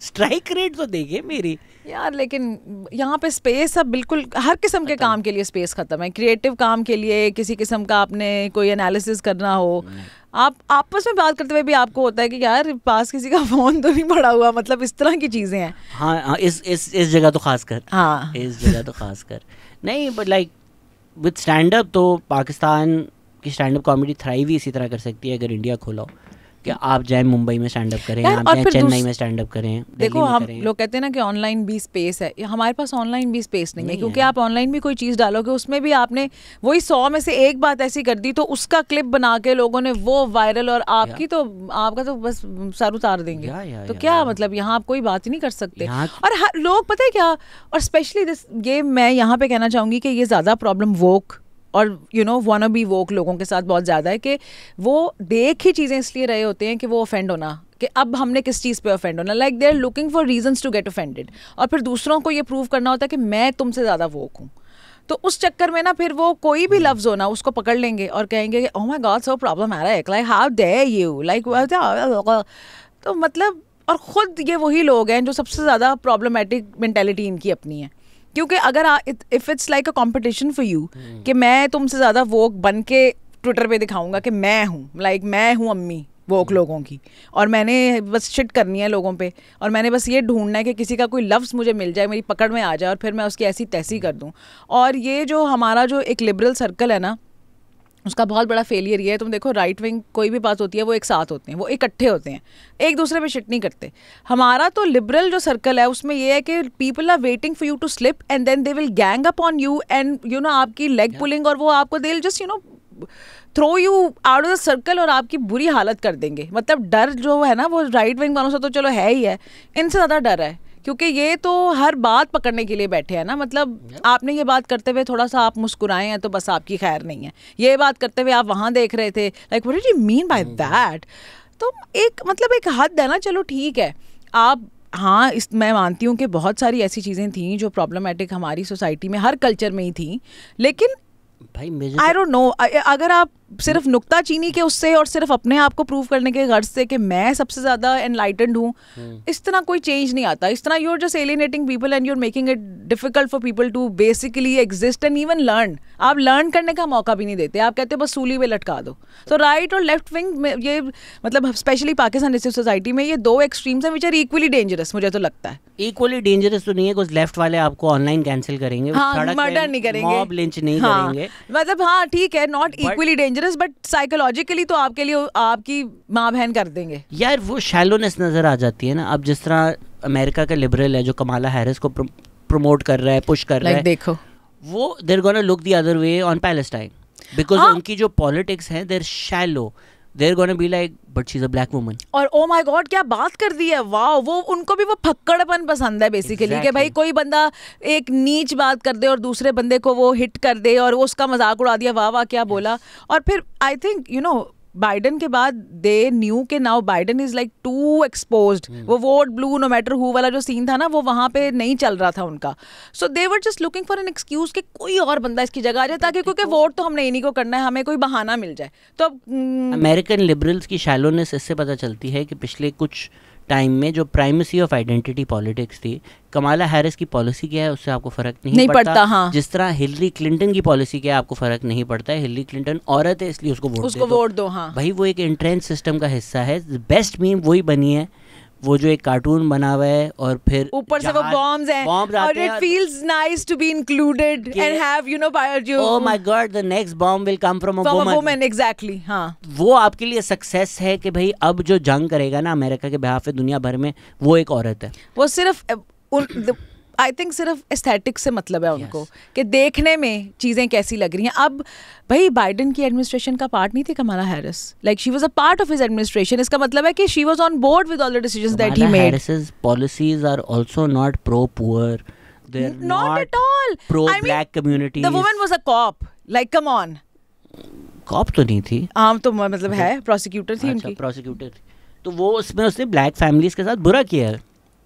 और यार इवन बाइडन की जो पॉलिसीज़ हैं वो ट्रम्प से कोई बहुत डिफरेंट तो नहीं थी। वो बस यही है कि वो एक और जो मीम नहीं है जिसमें एक वो फाइटर जेट जा रहा होता है और बॉम्ब्स गिरा रहा होता है, और दूसरा वाला होता है उसके ऊपर वो रेनबो वाला फ्लैग लगा होता है और ब्लैक लाइव्स मैटर की वो स्टिकर, बस सिर्फ स्टिकर चिपके हुए हैं ऊपर, बाकी तो वही पॉलिसीज हैं. मतलब बॉर्डर की तुम पॉलिसीज देखो, इमिग्रेंट्स के खिलाफ देख लो, ब्लैक पीपल के खिलाफ, पीपल ऑफ कलर के खिलाफ देख लो, पैलेस्टाइन देख लो, सेम. फॉरेन पॉलिसी अमेरिका की नहीं बदलेगी, लोकल पॉलिसी में फ़र्क है यार. लोकल में भी तुम देख लो उनके जो अबॉर्शन राइट्स वगैरह, उनको क्या फ़र्क पड़ा है? नहीं तो अबॉर्शन राइट्स जो ओवरटर्न हुए हैं रो वर्सेस वेड, वो इसलिए हुए हैं क्योंकि ट्रम्प जब आया था तो उसने कोर्ट पैक कर दिया था.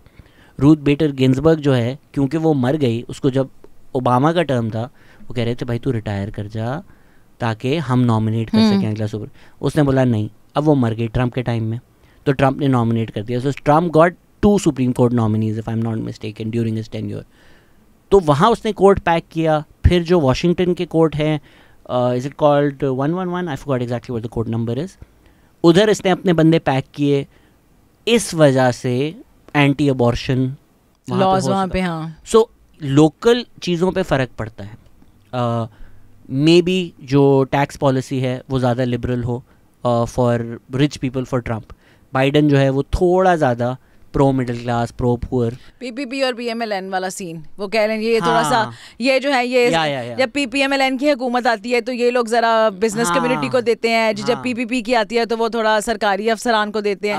तो मतलब इवेंचुअली तो it's the same things like Obama care, Medicaid, उसको एक्सपैंड करना, स्टूडेंट लोन्स को माफ़ करना, ये सारी एंटी रिपब्लिकन पॉलिसीज़ हैं. Republican will not do this, Democrats will do this. साथ ही साथ ये टोकन रिप्रेजेंटेशन के यार वो ही ना स्टिकर चिपका देना, डाइवर्सिटी, उस पर ज़्यादा शोर मचाएंगे डेमोक्रेट्स. इमिग्रेशन पे, पॉलिसी पे ज़्यादा फ़र्क नहीं आता, रेट्रिक में बहुत फ़र्क है. और देखो एक यहाँ से भी पता चलता है कि Americans just don't give a shit कि हमारी गवर्नमेंट बाहर जो मर्जी गंद करे, वो एक चेहरा बदले, हमारी मर्जी का चेहरा होना चाहिए.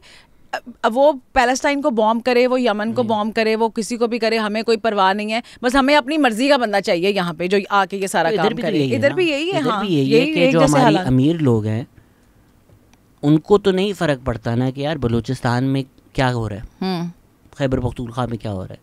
वो कहते हैं हमें जो बंदा पसंद है उसको बिठा दो, उसको बिठा दो, वो भले इनको मारे, वो जो भी करे वो मारे, लेकिन हमारी मर्जी का बंदा करे. ठीक है ना. वो भी एक टाइम था कि वर्कर्स अपनी सैलरी मांग रहे हों और वो उन पे आप टीयर गैस फेंक दो तो शेख रशीद बोलेंगे हम तो टेस्ट कर रहे थे कि चलते भी हैं अब तक नहीं. ये भी अपने कहा के टेस्ट करने सन, और ये हमें लगता था हाँ ले ली शेख रशीद ने, क्या बात की है. वही जैसे अभी वो कमाला हारिस और उसके जितने ये वो हैं, हारिस कह रही हूँ, हैरिस, और वो जो उसके साथ जो दूसरा उसका अब जो है वॉल्स, तो उसने भी जो इस तरह की बातें वो फक्कड़पन कर रहा था, तो एवरीबॉडी वाज लाइक ये यार क्या बात. कमाला हारिस ने भी किसी मुस्लिम लड़की को जरा शट अप कॉल दिया ना. वो जो अपने उसमें पैलेस्टाइन की बात की थी ना, तो she was like if you want Trump to win then just say so, otherwise I am speaking. बहुत फेक है. अब देखो ना, कमाला हैरिस की आप पॉलिसीज़ की बात करो, इन चीज़ों की बात करो, अब कोई आगे से बोले अगर यू आर सेक्सिस्ट, नहीं भाई, आप उसकी जो चीज़ें हैं उसकी बात करो ना. The fact that she is a woman does not necessarily mean कि इसकी जो पॉलिसीज़ होंगी वो प्रो वुमेन होंगी या प्रो पुअर होंगी. बर्नी सैंडर्स और एलिजाबेथ वॉरेन के टाइम भी ये मसला हुआ कि एलिजाबेथ वॉरेन बोला बर्नी ब्रोज होते हैं, ये सेक्सिस्ट होते हैं, जबकि पॉलिसी स्टैंड पॉइंट पे Bernie was left of Elizabeth Warren. For the people Elizabeth Warren was appealing to, Bernie's policies would have been better for those people, लेकिन आपने लगा दिया कि ये मर्द है. हाँ. तो ये आइडेंटिटी पॉलिटिक्स, और पाकिस्तान में भी जो पिछले कुछ साल है ना, वो लिबरल तबका इसमें फंस गया. कोई अपनी आइडेंटिटी इन्वोक कर देता है, फिर सब चुप हो जाते हैं. हाँ, मतलब भले उसके खिलाफ सेक्सुअल असॉल्ट चार्जेस हों, माइनर्स ने इल्ज़ाम लगाए हुए हों, आप नहीं बोल सकते. और आपने हैंग आउट, आपने प्रिटेंड करना है मैं सबसे मॉरल इंसान हूँ, प्राइवेटली आपने इन्हीं लोगों के साथ हैंग आउट करना है, अपने सारे प्रिंसिपल्स जला कर. अभी कोई खातून है जिनको लोग बोल रहे थे कि यार बातें तो बड़ी करती हैं, अली ज़फ़र की हर पार्टी पर आप मौजूद होती हैं. तो इट्स जस्ट वर्चू सिग्नलिंग कि आप सोशल मीडिया पे जाओ और दिखाओ, oh, people follow Tamkina thinking that she's very woke. Actually, she's problematic. Yeah. Basically, what you're saying is कि तमकीनत का ये काम है ना 5 साल का, इसको जलाओ, मैं कितना बेहतर हूँ इससे.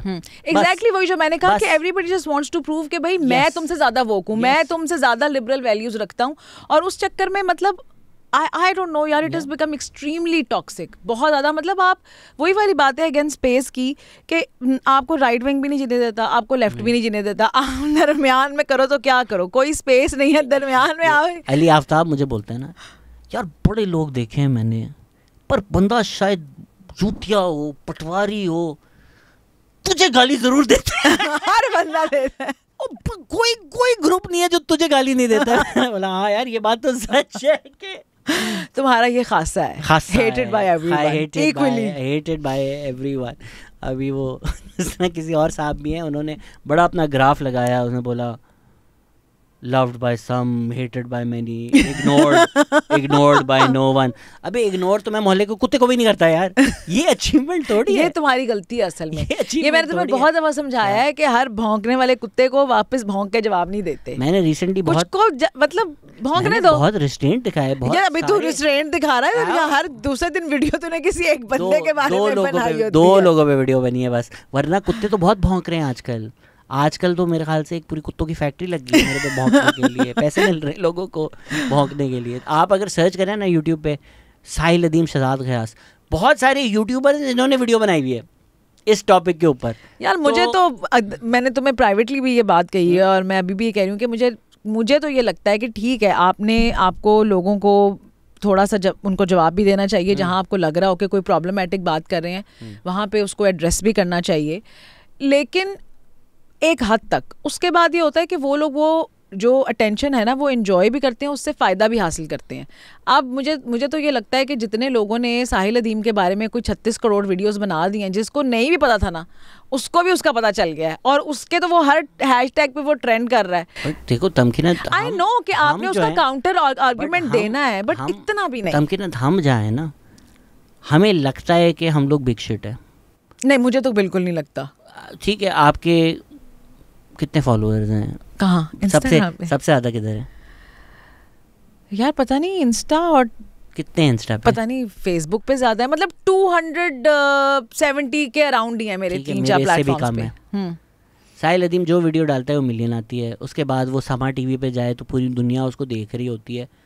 हम होते कौन है इसको अटेंशन देने वाले? मतलब ये जिस लेवल पे अटेंशन मिल रही है, people are like why would you platform. अबे मैं हूँ कौन? कल को अगर मैं नादिर अली की बात करता हूँ, देखो शहजाद, लेकिन तुम्हारा जो प्लेटफॉर्म है उसकी एक सर्टेन ऑडियंस है, तुम्हारा जो प्लेटफॉर्म है उसका एक और लेवल है। मतलब उस पर जिस किस्म का डिस्कोर्स होता है वो ऐसे कोई थड़ेबाजी नहीं होती कि हर बंदा जो है ना वो उठाए फोन और पॉडकास्ट शुरू कर दे, वो वाला सीन नहीं है। Like yours is a very serious podcast जहाँ पे I don't want it to be ना, जिस तरह आज जो है हम क्या कोई हमने बड़ी बात नहीं की। देखो वो वाली बात नहीं है, मैं सिर्फ ये कह रही हूँ कि आप प्रॉब्लमेटिक लोगों को इतनी अटेंशन ना दें। ठीक है, आप उनके जो पॉइंट्स हैं, जो उनका डिस्कोर्स है, उसका एक काउंटर आर्ग्यूमेंट जरूर दें ताकि लोगों को पता चले कि ये बात है, असल में ये गलत है, लेकिन just don't give them that much attention. It's a double edge sword.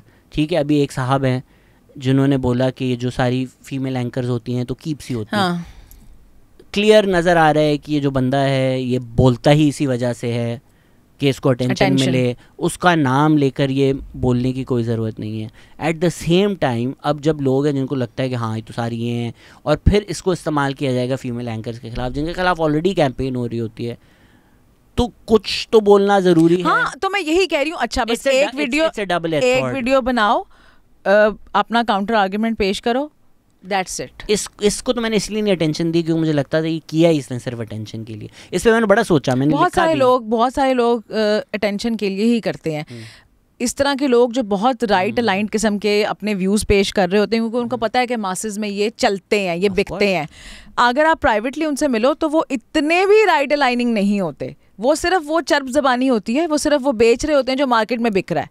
अब हर बंदा जो चर्स बेच रहा है वो पीता नहीं है, उसको पता है, लेकिन मार्केट में ये है वो बेचेगा। या हर बंदा जो कोई मतलब आदमी जो होते हैं, फ़र्ज़ करो वो अगर औरतों के कपड़े बेच रहे हैं, खुद तो नहीं ना पहन रहे, लेकिन उनको पता है इसकी मार्केट है। इसी तरह बहुत सारे लोग हैं जो ये बातें सिर्फ इसलिए कर रहे होते हैं कि ये मार्केट में चलती हैं और व्यूज़ मिलते हैं, और व्यूज़ मिलते हैं तो पैसे मिलते हैं। असल में उनके भी अब ऐसे इस तरह के बिलीव्स नहीं होते। तो अब ये भी बहुत सीन शुरू हो गया है।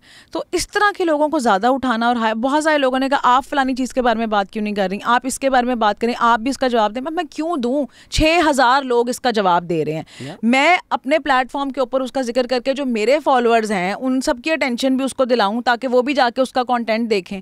मुझे नहीं करनी, ठीक है, मुझे पता है मेरे दोस्त हैं, मेरे जानने वाले हैं, और बहुत सारे लोग हैं जिनको मैं नहीं जानती, वो इस चीज़ के बारे में बात कर रहे हैं जिसकी मुझे लगता है ठीक है बात मैं उसको अपनी स्टोरी पे शेयर कर दूंगी 1 दफ़ा या 2 दफ़ा। मुझे ज़रूरी नहीं है कि मैं हर चीज़ के ऊपर कंटेंट बनाऊं या हर चीज़ का काउंटर आर्गुमेंट पेश करूं। That's it, somebody has to do it, right? Like for instance, अभी लोगों ने बोला भाई आपने पारा चनार पे वीडियो नहीं बनाई, आज आप जाके सैयद मुजम्मिल शाह की वीडियो देखें। हाँ, मैंने खुद सीखा इतनी अच्छी वीडियोस जो उसने बनाई हुई है इस टॉपिक। मुझे भी बहुत सारे लोग मैंने मुजम्मिल की वीडियो देख के मुझे ज़रा समझ अच्छा इंटरनल डायनामिक्स है, मुझे क्यों पता होंगे यार। लाइक अगर तो लेट्स से पैलेस्टाइन पे कुछ करना है, 50 स्कॉलर्स ने 50 किताबें लिखी हैं, बंदा किताब पढ़ के ही बता सकता है। लाइव जो चल रहा है उसके बारे में किसी बंदे, ऐसे ही बंदे को पता होगा जिसका काम ही है, न्यूज़ का काम है, हाँ, सोर्सेज जर्नलिज्म है। अब उसने बना दी, अब मैंने शेयर कर दी, अब मैं क्या रिपीट करूं? मैंने मतलब उसी की वीडियो से सीख के मैं वीडियो बना, क्यों और वीडियोस के नीचे आके लोग कहते हैं ना वैसे तो आप इस मौजू पे बहुत बोलती हैं लेकिन फलाने टॉपिक पे आपने बात नहीं की। भाई बहुत सारे लोग कर रहे हैं। अब मुझे उस टॉपिक के बारे में अगर उस तरह की इन्फॉर्मेशन नहीं है, मैं कोई गलत बात करूं, मैं कोई फजूल सिर्फ इसलिए कि ये इस टॉपिक के ऊपर बात होगी तो ठीक है। जहाँ पे बात है कि लोगों को अवेयरनेस देनी है कि यहाँ पे कुछ हो रहा है, वो मैंने मल्टीपल स्टोरीज लगाई हैं, जाके जिन लोगों ने स्टोरीज लगाई हैं उसके नीचे कॉमेंट भी किया है ताकि उनकी रीच बढ़े। लेकिन एक चीज़ है जिसके बारे में मुझे इतनी इंटरनल इन्फॉर्मेशन नहीं है, तो जिस बंदे ने अच्छी वीडियो बनाई है मैं उसकी शेयर कर दूंगी। लेकिन हमारे यहाँ पता है शहजाद, हमारे लोगों का ये भी मसला है, अच्छा आपने फलानी चीज़ के बारे में बात की, आपने अपने मुल्क में होने वाली चीज़ों की तो बात नहीं की। जब आप अपने मुल्क में होने वाली चीज़ों पे बात करो ना, तो वही लोग नीचे आके लिखते हैं कि आप इतना अपना नॉलेज ना यहाँ झाड़ें, आपका जो काम है ना वही करें। भाई तुम लोग ना वो कह रहे हैं कि ना तुम लोगों को चैन है इस तरीके से, ना उस तरीके से चैन है। फिर ये होगी जब अब आपने इस बारे में तो बात कर लिया, वो जो पिछले दिनों मेरे पिछली वाली गली में जो फलाना एक बच्चा डोल लेके जा रहा था, उसका डोल गिर गया, उसका दूध सारा गिर गया, उसके बारे में तो आपने बात नहीं की। अब आपके घरों में मतलब लोगों को होता है कि इतने इतने इतने इशू के बारे में भी आप जो चीज़ हमें इंपॉर्टेंट लग रही है हर चीज़ के बारे में बात करें भाई, एंड गिव देयर ओपिनियन। हाँ, और जो बात उनको पसंद है वो करें। अब जैसे ये आप लोग कहते हैं जी आप पश्तून और बलोच राइट्स के बारे में मैंने बहुत बार बात की है। जब यहाँ पे डिपोर्टेशन हो रही थी, मेरा नहीं ख्याल कि किसी और ने इतनी लंबी 1-2 वीडियोस बनाई हो, लोगों ने बनाई होंगी, मेरी नज़र से नहीं गुजरी, लेकिन उस पर लेकिन उन वीडियोस के नीचे जो कमेंट्स हैं, और ये नहीं कि कोई जाहिल था लोगों के, पढ़े लिखे आपके यंग वोक टाइप लोगों के जो उसके नीचे कमेंट्स थे, तो आप अपने गिरबान में भी झांक के देखो। अगर आप ये चाहते हो कि मैं कहूँ कि बिल्कुल ठीक हुआ है ये, तो वो तो मैं नहीं कहूँगी, मैं वही कहूँगी जो मुझे सही लग रहा है। तो हमारे लोगों का मसला ये भी है कि वो पंजाबी की एक वो है कहावत कि आटा गूंदी हिलदी क्यों है, कि भाई आटा एक औरत गूंद रही तो वो कहेंगे कि हिल क्यों रही है। उनको किसी ना किसी चीज़ में से मसला निकालना ही निकालना है। तो पहले मुझे ये चीज़ें बड़ी इफेक्ट करती थी। अब मैं सोचती हूँ कि यार आप सबको खुश नहीं कर सकते, जितना आपसे हो रहा है आप उतना करो, बाकी ठीक है। इन लोगों ने इवेंचुअली आके भी आपके साथ वही जैसे कहते हैं ना कुत्ताखाना करना है, चाहे आप कुछ करो। बल्कि मैंने देखा जो लोग बिल्कुल ही नहीं ना बोलते वो अपनी सेफ स्पेस में रहते हैं। आप देखें ना, अब मुझे लोग बोलते हैं तू झूठा है, क्यों तुझे उठाते नहीं है। जब असद तूर के घर गए थे मारने, तो क्या कहा था उसके बारे में? क्या कहा था? बहनें छेड़ रहा था। जब कोई किडनैप होता है, अब असाइलम के लिए कर रहे हैं, तो यहाँ तो इंसान जो या फिर ये कहते हैं कि कुछ ना कुछ तो किया होगा ना, एमी तो नहीं ना ये लोग किसी के पीछे आते। तो भाई जो उठाए जा रहे हैं उनके साथ आपकी कोई हमदर्दी है? जब जो कोई मर जाता है तब भी आप लोग कुछ ना कुछ, हामिद मीर को गोलियां चली ना, क्या बोला हामिद मीर के बारे में पूरे मुल्क ने? मजाक ही उड़ा रहे थे। ऑफ कोर्स, अबसार आलम के साथ क्या किया आप लोगों ने? तो जब मर भी जाए इंसान तो आप नहीं मानेंगे, तो फिर कोई क्यों आपके लिए मरे? क्यों मरे कोई मरे दूसरा?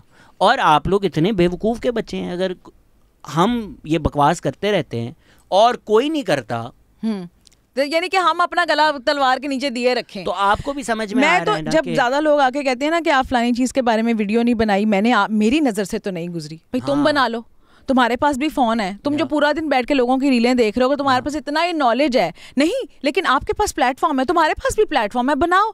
क्या मैंने ठेका नहीं लिया हुआ कि जो आप लाइसेंस है यूट्यूब का, तू खोल इंस्टाग्राम, बनाओ, खुद भी वीडियोस बनाओ। लाइक मेरी रिस्पॉन्सिबिलिटी है कि अच्छा फिर इस तरह के आएंगे कि और मैं ये नहीं कह रही कि मेरी रिस्पॉन्सिबिलिटी नहीं है, ठीक है, अगर आपने एक टॉपिक के बारे में आवाज उठाई है, दूसरों के उसके दूसरे टॉपिक पे भी आप आवाज उठाएं, लेकिन अगर आप ये सोचते हो कि हर टॉपिक पे 6 वीडियोस आनी चाहिए तो नहीं हो सकता इस तरह का। फिर दूसरी बात ये है कि यार आप एक इंसान की एक अपनी भी एक कैपेसिटी होती है, हर इंसान हर चीज़ का एक्सपर्ट नहीं होता। वही पारा चनार वाली बात है कि बहुत सारे लोगों को तो इंक्लूडिंग यू एंड मी नहीं पता। अब लोग कहेंगे आपने फ़लस्तीन के बारे में पता कराया, इसके बारे में भी कराएं। और भाई कहाँ से कराएं? कोई ठीक है, जो वहाँ से जो न्यूज़ आ रही हैं, जो हमें क्रेडिबल सोर्स लग रहा है, हम उसको शेयर कर रहे हैं। अब ज़रूरी तो नहीं ना कि अगर मैं मुजम्मिल की वीडियो देखूँ फिर मैं हूबहू उसको नोट करके उसका छापा लगा के अपनी भी एक वीडियो बनाऊँ। क्या पॉइंट है उसका? क्या पॉइंट है उसका? आप कोई नहीं, आई अंडरस्टैंड, ठीक है कि पैलेस्टाइन के इशू पे भी हम लोगों ने इस तरह की वीडियोस बनाई हैं। सॉरी बट मैं काट रहा हूँ, पोस्ट हम दोनों ने डाली कि भाई देखो पारा चनार में क्या हो रहा है। हाँ, और मल्टीपल दफा डाली। हाँ, उसका एक्सप्लेनर हम नहीं दे सकते। जैसे बांग्लादेश पे बड़े लोगों ने मुझे बोला, हमें पता ही नहीं है, नींद से उठ के बांग्लादेश एक्सपर्ट बन जाऊं।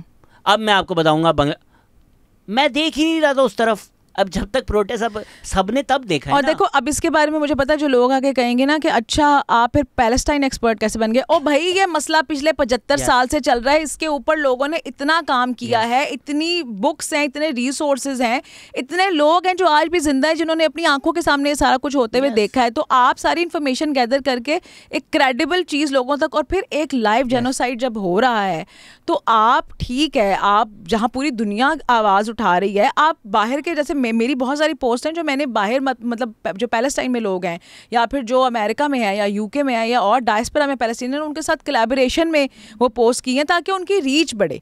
तो हर चीज़ के करने का एक अलग अलग मकसद है, एक इंटरनेशनल मूवमेंट बनी हुई है, आपने उसमें पार्ट प्ले करना है। आपके मुल्क में एक चीज़ हो रही है, उसके अंदर भी आपने अपना पार्ट प्ले करना है, लेकिन एक ऑन गोइंग चीज़ है जो कि अभी आप मतलब एक रीसेंट इवेंट है, आपको पता भी नहीं है कि यार असल में इस वक्त क्या हालात चल रहे हैं। और देखो एक दूसरी बिल्कुल क्लियर और सादी बात है, और मुझे ये कहने में कोई वो नहीं है, आप पैलेस्टाइन के मसले पे बात कर सकते हैं, इट्स सेफ। बहुत सारी चीज़ों के बारे में आप पाकिस्तान में रहते हुए बात नहीं कर सकते, दे आर नॉट सेफ। बिल्कुल सही बात है। आप कोई घर आके आपके बच्चे उठा ले, आपके माँ बाप को कुछ कर दे, आपको मार दे, तो आपने ये चीज़ें, आप ये कोई सर पे कफन बांध के कंटेंट क्रिएशन नहीं कर रहा। हमने अपनी सेफ्टी सिक्योरिटी भी देखनी है, और ये कहने में किसी को कोई वो नहीं होना चाहिए। अब लोग क्या कहेंगे, अच्छा फ़लस्तीन के मसले में बड़ी, भाई क्योंकि एक मैंने एक सेफ्टी मार्जिन भी तो अपने लिए रखना है ना। अब बहुत सारे लोग हैं अमेरिका में, यूके में, जो वो बातें नहीं कर सकते जो हम कर सकते हैं। बहुत सारे लोगों को मैंने even collaboration as collaborators add किया, तो उन्होंने कहा कि ये जो तुमने कुछ लफ्ज़ बोले हैं अपनी वीडियो में, ये वीडियो हम एज कोलैबोरेटर एक्सेप्ट नहीं कर सकते, क्योंकि हम जिस मुल्क में रहते हैं उस मुल्क में ये लफ्ज़ बोलने के ऊपर मतलब ये क्रिमिनलाइज हो सकते हैं, हमारे कारोबार बंद हो सकते हैं, हमें कोई उठा सकता है। वही चीज़ इट गोज़ बोथ वेज। तो हमारे मुल्क में भी कोई ऐसी रेड लाइंस हमारी स्टेट की हैं जो एज अ सिटीज़न अगर हम क्रॉस करेंगे तो हमारी जान जाएगी, हम नहीं अफोर्ड कर सकते। तो हमने अपनी सिक्योरिटी सेफ्टी देख के भी एक हद में फिर भी हम कितनी दफ़ा वो थ्रेशोल्ड क्रॉस करते हैं। लेकिन उसमें भी आप जो लोग देख रहे हैं वो हमारी ज़िंदगी का 5% देख रहे हैं, right? For past few months your daughter was sick, you were going through a lot. People are, इस पे क्यों नहीं बोल रही? क्योंकि उसकी बेटी ICU में है। Exactly, हाँ। वो उसको देखे या वो बैठ के आपके लिए वीडियो बनाए। और यार आपका बच्चा जब बीमार होता है ना, तो अगर बच्चा एक ICU में, तो इसका मतलब ये नहीं है कि अच्छा 5 दिन बाद वो ICU से निकल आई है तो now everything is fine. I had to take her to washroom पूरे 1 महीने तक, because she was so weak. Literally वो सीढ़ियाँ, एक दफ़ा उसको उतारा, एक बर्थडे पार्टी थी, मतलब मेरे भाई की बेटी की थी, तो उसने कहा कि नहीं, उसके लिए थोड़ी आगे भी की, लेकिन लिटरली उस चीज़ जस्ट एक फ्लाइट ऑफ स्टेयर्स उसने उतरी और उसकी टांगे, उसकी पूरी बॉडी कांपने लग गई। लाइक सेप्सिस के बाद आपको बड़े बंदे को महीना चाहिए होता है। तो आप, आई डोंट नो यार, मतलब ये कोई सिंपैथी गेन करने के लिए नहीं है, लेकिन एक बंदे की जिंदगी में क्या क्या हो रहा है आपको नहीं पता। आपको नहीं पता उसकी लिमिटेशंस क्या हैं, आपको नहीं पता। जैसे तुम्हें कहते हो तुम्हें अभी तक नहीं उठाया, लोगों को क्या पता कितनी दफा तुम्हारे साथ कोई इंटेरोगेशन की हो, तुम्हारे साथ क्या कुछ किया हो। हाँ, और फिर यार देखो, ये नहीं होता कि कोई मेरे घर तक ही आएगा मुझे कहने के लिए कि आपने इस बलोचिस्तान वाले मसले पे बात नहीं करनी तो मुझे अकल आएगी। मैं अपने इर्द गिर्द चीज़ें नहीं देखती, मैं अपने दोस्तों से नहीं, मतलब मुझे अब या तो हम टिम्बकटू में रहते होते हैं ना, लोग इस तरह प्रिटेंड करते हैं, इनको पता ही नहीं मुल्क क्या है। बहुत सारी चीज़ें टीपी ने बहुत नॉर्मलाइज कर दी हैं, राइट। अराफत मज़र आया, ब्लास्फेमी पॉडकास्ट, क्या नॉर्मल बात थी, इसमें तो कोई ऐसी बात नहीं थी। कौन से मुल्क में हुई है वो पॉडकास्ट, किस साल हुई है, जाकर देखे तो। अभी हमने माइनॉरिटी राइट्स पे पॉडकास्ट किए ना, बड़े लोगों को बहुत नॉर्मल लगेगा। कोई वजह है ना कि कोई और नहीं कर रहा, एग्जैक्टली कोई वजह है ना कि ठीक है, आप मुझे फ़ोन आ गया कि आप हमें बुलाएं। अच्छा जी, आपको नहीं बुला सकते, कुछ मुझे टाइम चाहिए होता है, प्रोडक्शन क्रू व्हाटएवर। अच्छा, तो आप मुसलमानों को नहीं बुलाते, आप एक एजेंडा पे काम। अब इसका क्या मतलब है? ये भाई 100 में से 99 मुसलमान आपके गेस्ट हैं, और अगर आपने एक माइनॉरिटी में से बुला लिया तो यहाँ मतलब ये वही वाली बात है कि पाकिस्तान में रहते हुए मुसलमान कहें कि जी हमारे हकूक पूरे नहीं हो रहे, हद हो गई है। ये आपके अलावा और किसी के हकूक ही नहीं है। जिंदगी तमाशा देखिए ना भी देखिए हो तो आपको पता है ये मुल्क क्या है। कोई अगर आपको फोन करके बोले कि अच्छा आप ये कर रहे हैं और आप मुसलमानों को नहीं बुला रहे हो क्योंकि मुझे नहीं बुलाया, हाँ, क्योंकि तुझे अटेंशन चाहिए। इसका क्या, मुझे क्या पता कल क्या हो, यहाँ आके क्या करे वो बंदा, या उसके साथ किस तरह के लोग हैं, क्या मतलब। ठीक है, आप for doing a minority rights March which I thought was a normal thing, ये हो गया। फिर वो बेचारे माइनॉरिटी राइट, अब फिर मैं भी सोचता हूँ कि यार और मैं क्या करें, और बट मैं क्या ये भी ना करूं। माइनॉरिटी राइट्स मार्च में बेचारे लोग कह रहे हैं कि यार हमारी बच्चियां उठाई जा रही हैं, हमें मारा जा रहा है। मैं बोलूँ नहीं यार, मैं पॉडकास्ट भी नहीं कर सकता आपके साथ। वो बेचारे अब एक फ्रे हॉल का उनका एनओसी रिवोक कर दिया क्योंकि टीएलपी आ गई कि हम इनको मार देंगे। यहाँ पर स्टेट जो है वो बेबस है टीएलपी के सामने, और बाकी लोग भी अब तो देखो ये टीएलपी वगैरह इन सब चीज़ों की मिसाल मैं हमेशा कहती होती हूँ। पंजाबी का दन अगेन एक मुहावरा है कि हत्था नाल दित्तियां दंदा नाल खोलनियां पैंदियां, यानी कि हाथों से जो आप गिरें देते हैं ना वो आपको दांतों से खोलनी पड़ती हैं। तो ये वो हाथों से दी हुई हमारी गिरें हैं जो अब दांतों से भी नहीं खुल रही। जब आप एक स्टेट इस तरह के जो है ना ग्रुप्स को यूज़ करती है ना अपने फ़ायदे के लिए और उनको होलियर देन होली बना के पेश करती है, तो फिर वो स्टेट से भी बड़े हो जाते हैं। फिर वो जिन होता है जो बोतल में दोबारा जिन नहीं जा सकता, जो निकल आता है। तो इट्स एक्सट्रीमली ट्रेजिक। लेकिन और ये नहीं है कि हमारे लोगों को नहीं पता, सबको पता है अच्छी तरह। और यही वो लोग होंगे जो सबसे पहले आपके पास ब्लास्फेमी का फतवा लगा के आपका गला काटने के लिए आएंगे, जो आज आपको कह रहे हैं कि इन चीज़ों के बारे में आप बोलें। तो भाई आप कोई वजह है ना कि बाकी लोग नहीं बोल रहे हैं, मुझे पता ही नहीं, या जो बोलते ही नहीं है इन चीज़ों के बारे में, जो कह देते हैं कि हमें तो, या वो बेनिफिट उठाते हैं ना कि यार टीएलपी जिन लोगों को अटैक कर रहे हैं आप सॉफ्ट तरीके से अटैक कर दें। आप ये नहीं बोलें कि माइनॉरिटी राइट्स मार्च वालों को मार दो, आप बोले नहीं सर कुछ औरत मार्च की डिमांड जो हैं वो गलत हैं। एक तरफ उन पे ब्लास्फेमी कैंपेन चल रही है, दूसरी तरफ आपने एक सॉफ्ट वो, जिस तरह अभी काजी फैज ईसा पे टीएलपी वाले एक बंदे ने आके बोल दिया कि करोड़ रुपए, हाँ, सर काट के लेके आओ, और पार्लियामेंट में आके आपने बोल दिया कि भाई काजी फैज ईसा ऐसी हरकतें मत करो जो ये हैं। तो आप एक पॉपुलिस्ट वेव बना रहे हो, साथ एक वायलेंट थ्रेड भी आ रहा है। तो ये जब दोनों, और लोगों को भी आपने वो कर लिया, लोग भी नारे लगाएंगे कि वाह वाह वाह वाह क्या बात कर दी है। वायर्स मिक्स होंगी ना। सलमान तासीर was not one thing, it was the media, it was the politics, mainstream media था, politician थे, फिर ये religious parties थी, फिर ये सब मिल के सारा कुछ हुआ है। Exactly, वो तीनों वायर्स मिलनी चाहिए। अगर स्टेट करे ना, मतलब स्टेट किसी चीज़ को रोकना चाहे तो वो रोक लेती है। स्टेट के पास बहुत पावर है। जब नहीं रोकना चाहती ना तो फिर ये हीले बहाने होते हैं, क्योंकि उनको भी पता है कि इवेंचुअली हमने इन लोगों को फिर कहीं ना कहीं इस्तेमाल करना है। ये मैं और अली आफ्ताब भी ज़रा ग्रुप में थोड़ी डिबेट कर रहे थे। मैं थोड़ा डिसएग्री करता हूँ इस चीज़ से कि स्टेट कैसे रोक सकती है। I don't think the state wanted Salman तासीर डेड। बंदे का अगर एक गार्ड उसको मार दे, स्टेट कर क्या सकती है? देखो, अगर खुदा ना खास्ता, अब काजी फैजीसा के बारे में ये बोल दिया ना, खुदा ना खास्ता कोई सुप्रीम कोर्ट में कोई रजिस्ट्रार, कोई पुलिस, कर क्या लेगी स्टेट?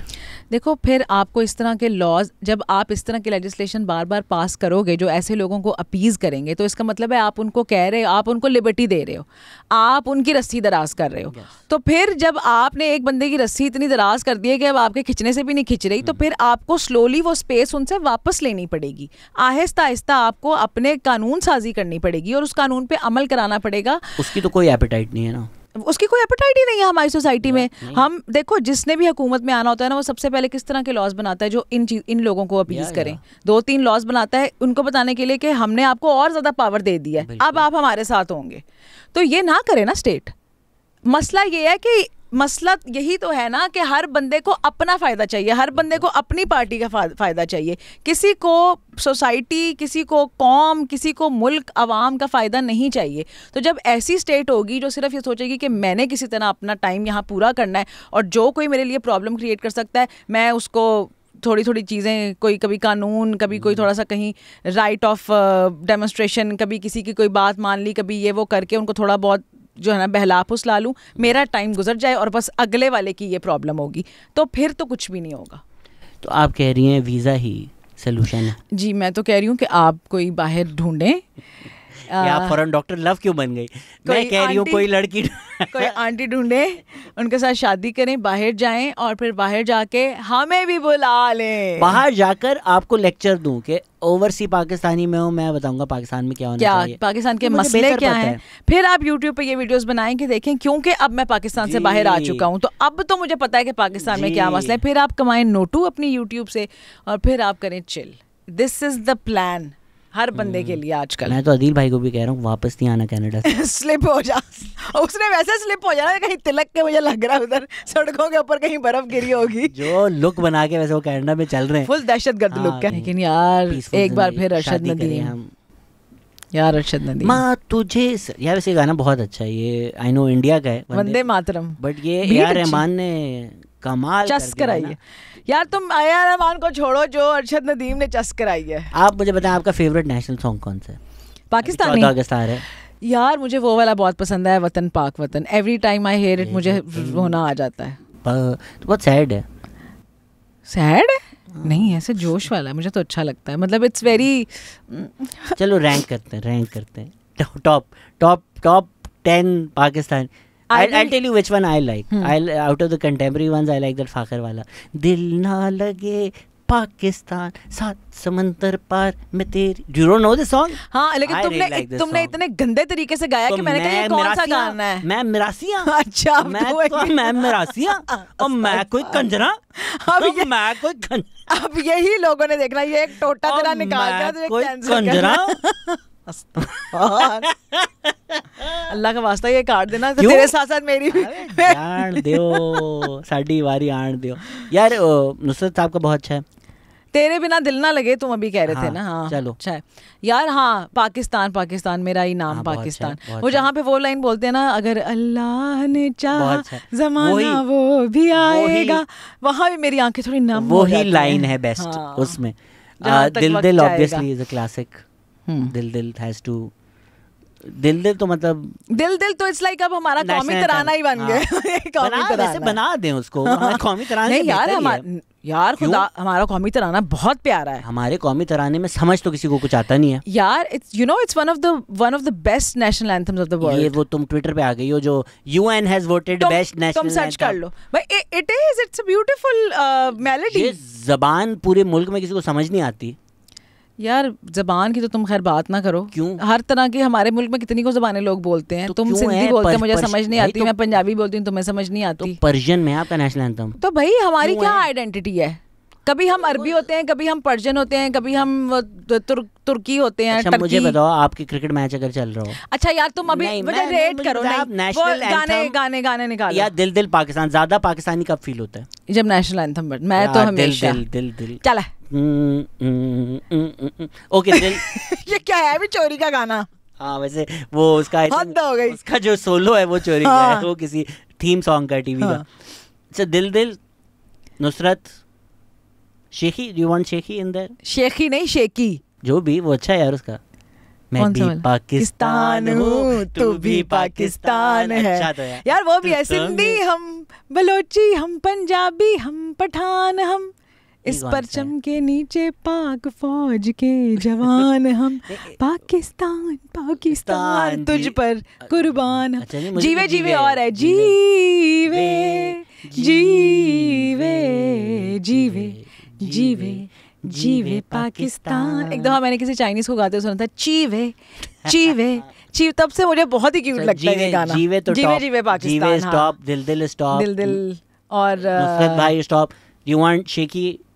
यार ये जो मैंने बताया है ए वतन पाक वतन, अच्छा ए वतन पाक वतन, ये दूसरा वाला नहीं, कुर्बान वाला नहीं। कौन सा कुर्बान जो अभी जो तुमने ये सिंधी हम बलो जो तुमने ये नहीं स्कूल टैबलू बना दिया था एਵੇਂ ही, जो यूं उड़ते उड़ते एक पीछे पहाड़ बना होता है और पहाड़ के साथ पाकिस्तान का एक झंडा बना होता है। ए जवान भी मुझे बहुत पसंद है यार, ए जवान बहुत फेट है ये वाला।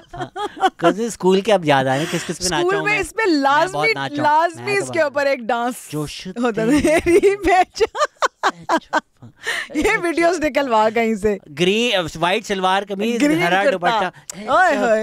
यार मेरा एक दोस्त था मोहम्मद रजा, वो इस पे खास हर साल नाचता था। आइटम नंबर वेट करता था। हाँ, इन केस कोई जानता हो उसको तो बताया, मोहम्मद रजा बनानी, आई थिंक उसका पूरा नाम है।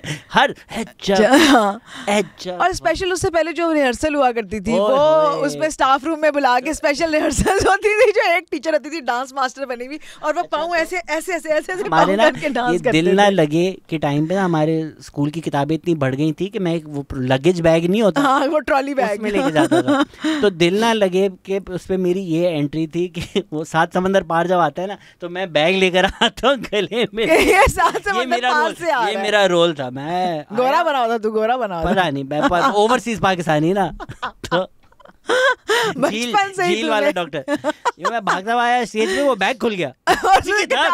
बताओ यार ओवरसीज पाकिस्तानी मतलब इतना पढ़ा लिखा था कि वो किताबें लेके पाकिस्तान आया था, पाकिस्तानियों को एजुकेट करने के लिए। जीवे जीवे दिल दिल, और मैं भी पाकिस्तान हूँ। इस परचम के साए तले, डू यू वांट इस परचम के साए तले, हम एक हैं, हम एक हैं।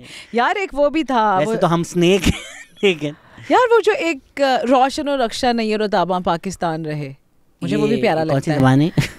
ये उर्दू ही है। अब तुझे बोलनी नहीं आती तो हमारा जब बोलना नहीं आती उर्दू में नहीं आती तुझे फाड़ा होना उर्दू। हाँ, तो कम से कम मेरी वोकैबुलरी तो अच्छी तरह, लहजा थोड़ा सा है। कौन सा गाना है भाई? यार ये वो था, रोशन और रक्षा नैयर ताबा, ये बहनें तुम्हारी पाकिस्तान रहे। यार उसमें एक बड़ी प्यारी सी खातून थी, वो ऐसे उन्होंने यूं करके विंग आईलाइनर लगा था वो, और एक अंकल भी थे, मुझे उनका नाम नहीं था, उनकी बड़ी अच्छी आवाज़ थी। जब तक सूरज चांद है बाकी, जब तक बाकी जहान रहे, अच्छा था, मुझे प्यारा लगता था। Does Arab Zile Muslim count as a Muslim? Arab Zile Muslim does it count as a national song? यार हमारे पाकिस्तान में तो it does। जलता तो है वैसे पाकिस्तान में तो it does। और कोई नहीं है शहजाद रोय का? यही है।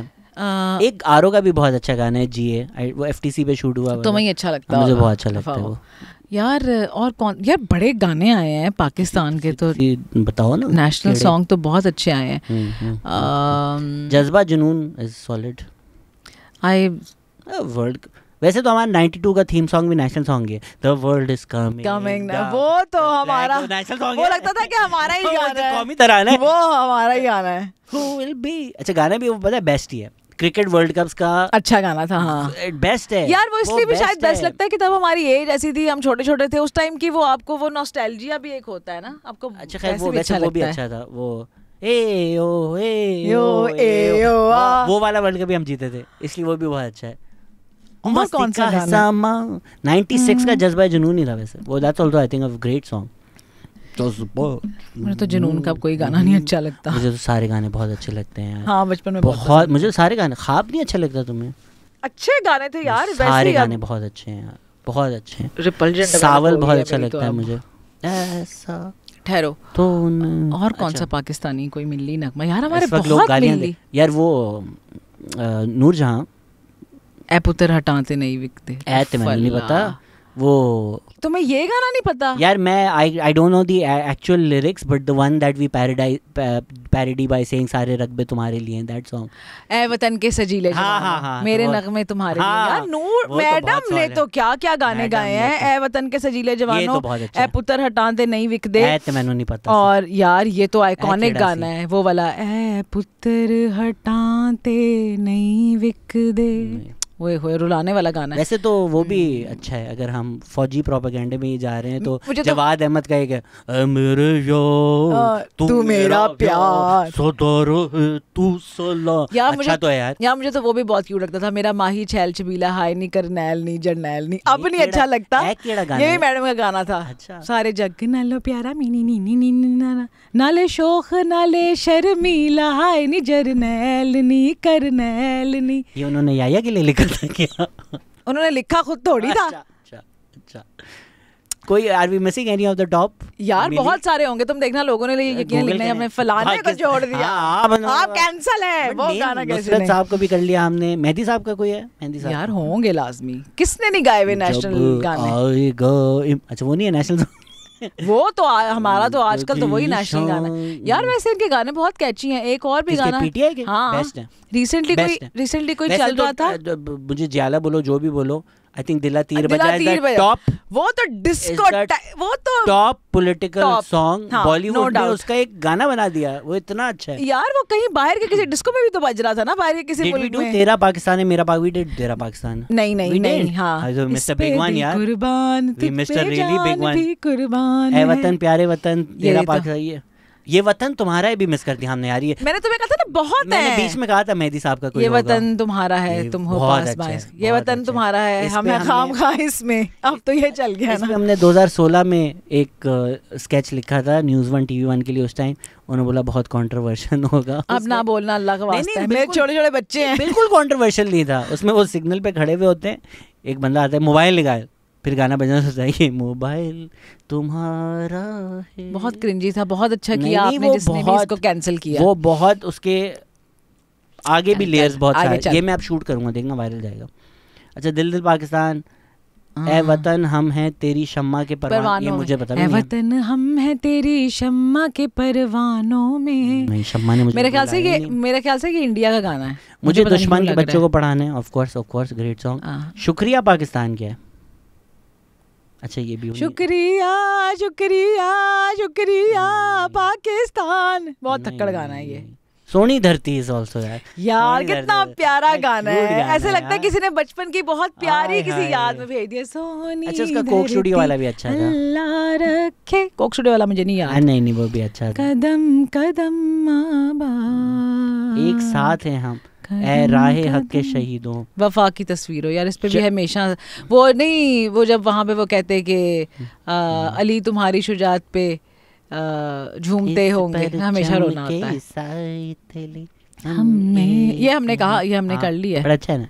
ए वतन ये अकीदत है, ये तो मुझे भी नहीं पता। ये नहीं पता। तो अच्छा यार इंडिया के कौन कौन से अच्छे? इंडिया में बड़े अच्छे national Vande Mataram, I think Vande Mataram बहुत अच्छा है। चक दे बहुत अच्छा है, चक दे जो कर लेते इंडियन यार। उनका वो मेरे देश की धरती सोना उगले उगले हीरे मोती, वो मुझे बहुत पसंद है। और सारे जहां से अच्छा भी हिंदुस्तान हमारा बहुत अच्छा है। हम बुलबुलें हैं इसकी ये गुलसिता हमारा। अपेंडिक इकबाल ने लिखा है यार, लोग कहते हैं, मुझे नहीं लगता, मुझे लगता है चुस्त है किसी ने मारी। सर्च कर ले, मुझे नहीं लगता उन्होंने लिखा हुआ है। यार मुझे तो वैसे बॉर्डर का भी गाना बहुत पसंद है। ये वैसे संदेश से आते ही मुझे बहुत पसंद ये उनका ये मेरे ख्याल से ये लाइन उनकी थी, सारे जहां से अच्छा हिंदुस्तान हमारा, ये लाइन पिक की थी। इवन दो बॉर्डर फिल्म में हमें कुट पड़ रही है। बॉर्डर बहुत बड़ा प्रोपेगेंडा था, लेकिन यार उसके गाने बहुत थे यार। वो वाला जो था, एक और संदेश से आते हैं के अलावा भी संदेश से आते हैं, और एक वो भी था, हम इसी का था ना, हमें जब से मोहब्बत हो गई है ये दुनिया खूबसूरत हो गई है, ये भी इसी का था मेरे ख्याल से। बट संदेश से आते हैं क्या गाना है। और वो जो उन्होंने क्या सिंगर उन्होंने उसमें चूज किया, उनसे गवाया है। रूप कुमार राठौर है, और मेरे ख्याल से वो सोनू निगम है, और एक वो जो बहुत वादेकर, क्या सुरेश वादेकर, मैं नाम गलत ना ले रही हूँ, मेरे ख्याल से यही लोग हैं। सैड वर्जन भी आता है उसका फिर, जब वो उनके मरने के बाद यार। और ए वतन तेरे लिए, ये मुझे नहीं पता इंडियन। दिल दिया है जान भी देंगे, ए वतन तेरे लिए, बहुत गंदा सुर मैंने आखिर में लगाया यार। ये तो रॉ एजेंट तुम्हें आते होंगे। ये वो मेरे ख्याल से ये दिलीप कुमार की मूवी थी, बड़ी अच्छी, मतलब बड़ी उस जमाने की हिट मूवी थी। इसका नाम था पता नहीं क्या, एक कोई सिंगल वर्ड था। देखो मूवी का नाम मुझे बताना नहीं क्या था। ए वतन इज फ्रॉम कारमा मूवी संग बाय मोहम्मद अजीज। कारमा मूवी थी हाँ। सही, तो मुझे नहीं पता। दिल दिया है जान भी देंगे, तेरी मिट्टी, आई डोंट नो तेरी मिट्टी। तेरी मिट्टी, ए वतन संग बाय नवाबजादा मिर्जा। ए वतन वतन सदा आबाद रहे तू, मेरा रंग दे बसंती चोला। But from which version? Rang दे बसंती वाला तो बाद में आया था ना, वो उसका सॉर्ट ऑफ वो था रीमेक, जो उसका मेरा रंग दे बसंती, वो भगत सिंह वाला जो था। फिर भी दिल है हिंदुस्तानी, ये तो लगता था। और ये जो देश है तेरा फिनोमिनल, स्वादेश का तुमने देखा है? मैंने गाना सुना हुआ है। हाँ। मैं तो अमेरिका में था, ये गाना तो इंडिया शिफ्ट होने वाला था तू सुन के। नहीं, ये गाना सुन के तो मुझे लगता है कि अब भी टिकट कराओ और वापस जाओ। यार वो भी तो घर आजा परदेसी तेरा देश बुलाए रे, अच्छा इस गाँव की अनपढ़ मिट्टी पढ़ नहीं सकती तेरी चिट्ठी। देश मेरे, आई डोंट नो वैसे हम हैं Indian, I don't no, India वाले वो सरफरोशी की दुनिया वालों बुरी नजर ना हम पे डालो, चाहे जितना जोर लगा लो सबसे आगे होंगे हिंदुस्तानी। इस पे एक वीडियो है जिसमें सलमान खान फुल ड्रंक होके नाच रहा है जब वो यंग था। वतन के ऐसा देश है मेरा, this is Veer Zaara. Okay नहीं वो मुझे कुछ ना मतलब, वीर ज़ारा के बाकी गाने बहुत अच्छे थे, ये वाला एमी था। जन गण मन तो ऑब्वियसली उनका, माँ तुझे सलाम आई माँ तुझे सलाम इज वेरी बहुत अच्छा है। एंड देन रंग दे Basanti is also, I think Rang दे बसंती यार रंग दे बसंती का एल्बम, उसमें वो वाला जो गाना है ना लुका छुपी बहुत हुई, मैं रोना शुरू, वो तो हमेशा रुला देता है आपको। वो गुच्छा गुच्छा पता नहीं क्या ख्वाबों का मैंने उछल के छुआ। I think Rang they Basanti is the best Indian movie that's been made honestly. नहीं खैर इतनी भी बात नहीं है, उससे बेहतर कौन सी है? उससे बेहतर थी ये क्या उसे कहते हैं पठान। मैंने नहीं देखी, मजाक कर रही हूँ, लेकिन इंडिया ने कुछ बहुत अच्छी मूवीज बनाई हैं। रंग दे बसंती यार तुमने वो देखी हुई इंडिया की एक साइलेंट मूवी थी पुष्पक? नहीं। बहुत आला मूवी, बहुत मजे की है, कमला हासन है उसमें और वो साइलेंट मूवी है और वो बहुत मजे की है। कौन सी है? अगर रंग दे बसंती बेस्ट नहीं है तो इंडिया की बेस्ट मूवी कौन सी है? यार मैं इस तरह तो मैं नहीं बता सकती कि बेस्ट कौन सी है, लेकिन मेरे ख्याल से ये जरा ओवर स्टेटमेंट है कि इंडिया की बेस्ट मूवी है रंग दे बसंती। अच्छी थी, बस इतनी भी बात नहीं है। I do think gangs of Wasseypur की वर्ल्ड बिल्डिंग बहुत अच्छी है, तो बट वो एक दोनों मूवियां साथ देखने वाली हैं। I don't know what that will best like two movies together is Gangs of Wasseypur. या तुम तो सोचो मैंने अपनी अम्मी अब्बू को बिठाया, मैंने कहा मैंने आपको गैंग्स ऑफ वासेपुर दिखानी भाई। मैंने नेटफ्लिक्स पे जब आई ना एक लगाई, अब थोड़ी देर बाद वो कहें मेरी शक्ल देखें कि मतलब उसमें तुम्हारा तक गालियां वालियां और सारा कुछ, थोड़ी देर के बाद दे वर कंप्लीटली हुक्ड यूं करके back to back first and second part देखा उन्होंने। बाद में मैंने कहा तू सानू की वखा देता है, लेकिन मजा आया उनको, हिले नहीं, देखते रहे दोनों। अभी ये जो मैं ये वीडियोस बना रहा था ना तो उस टाइम इंस्पायर होने के लिए मैंने बड़ा सुना तेरी कह के लूंगा।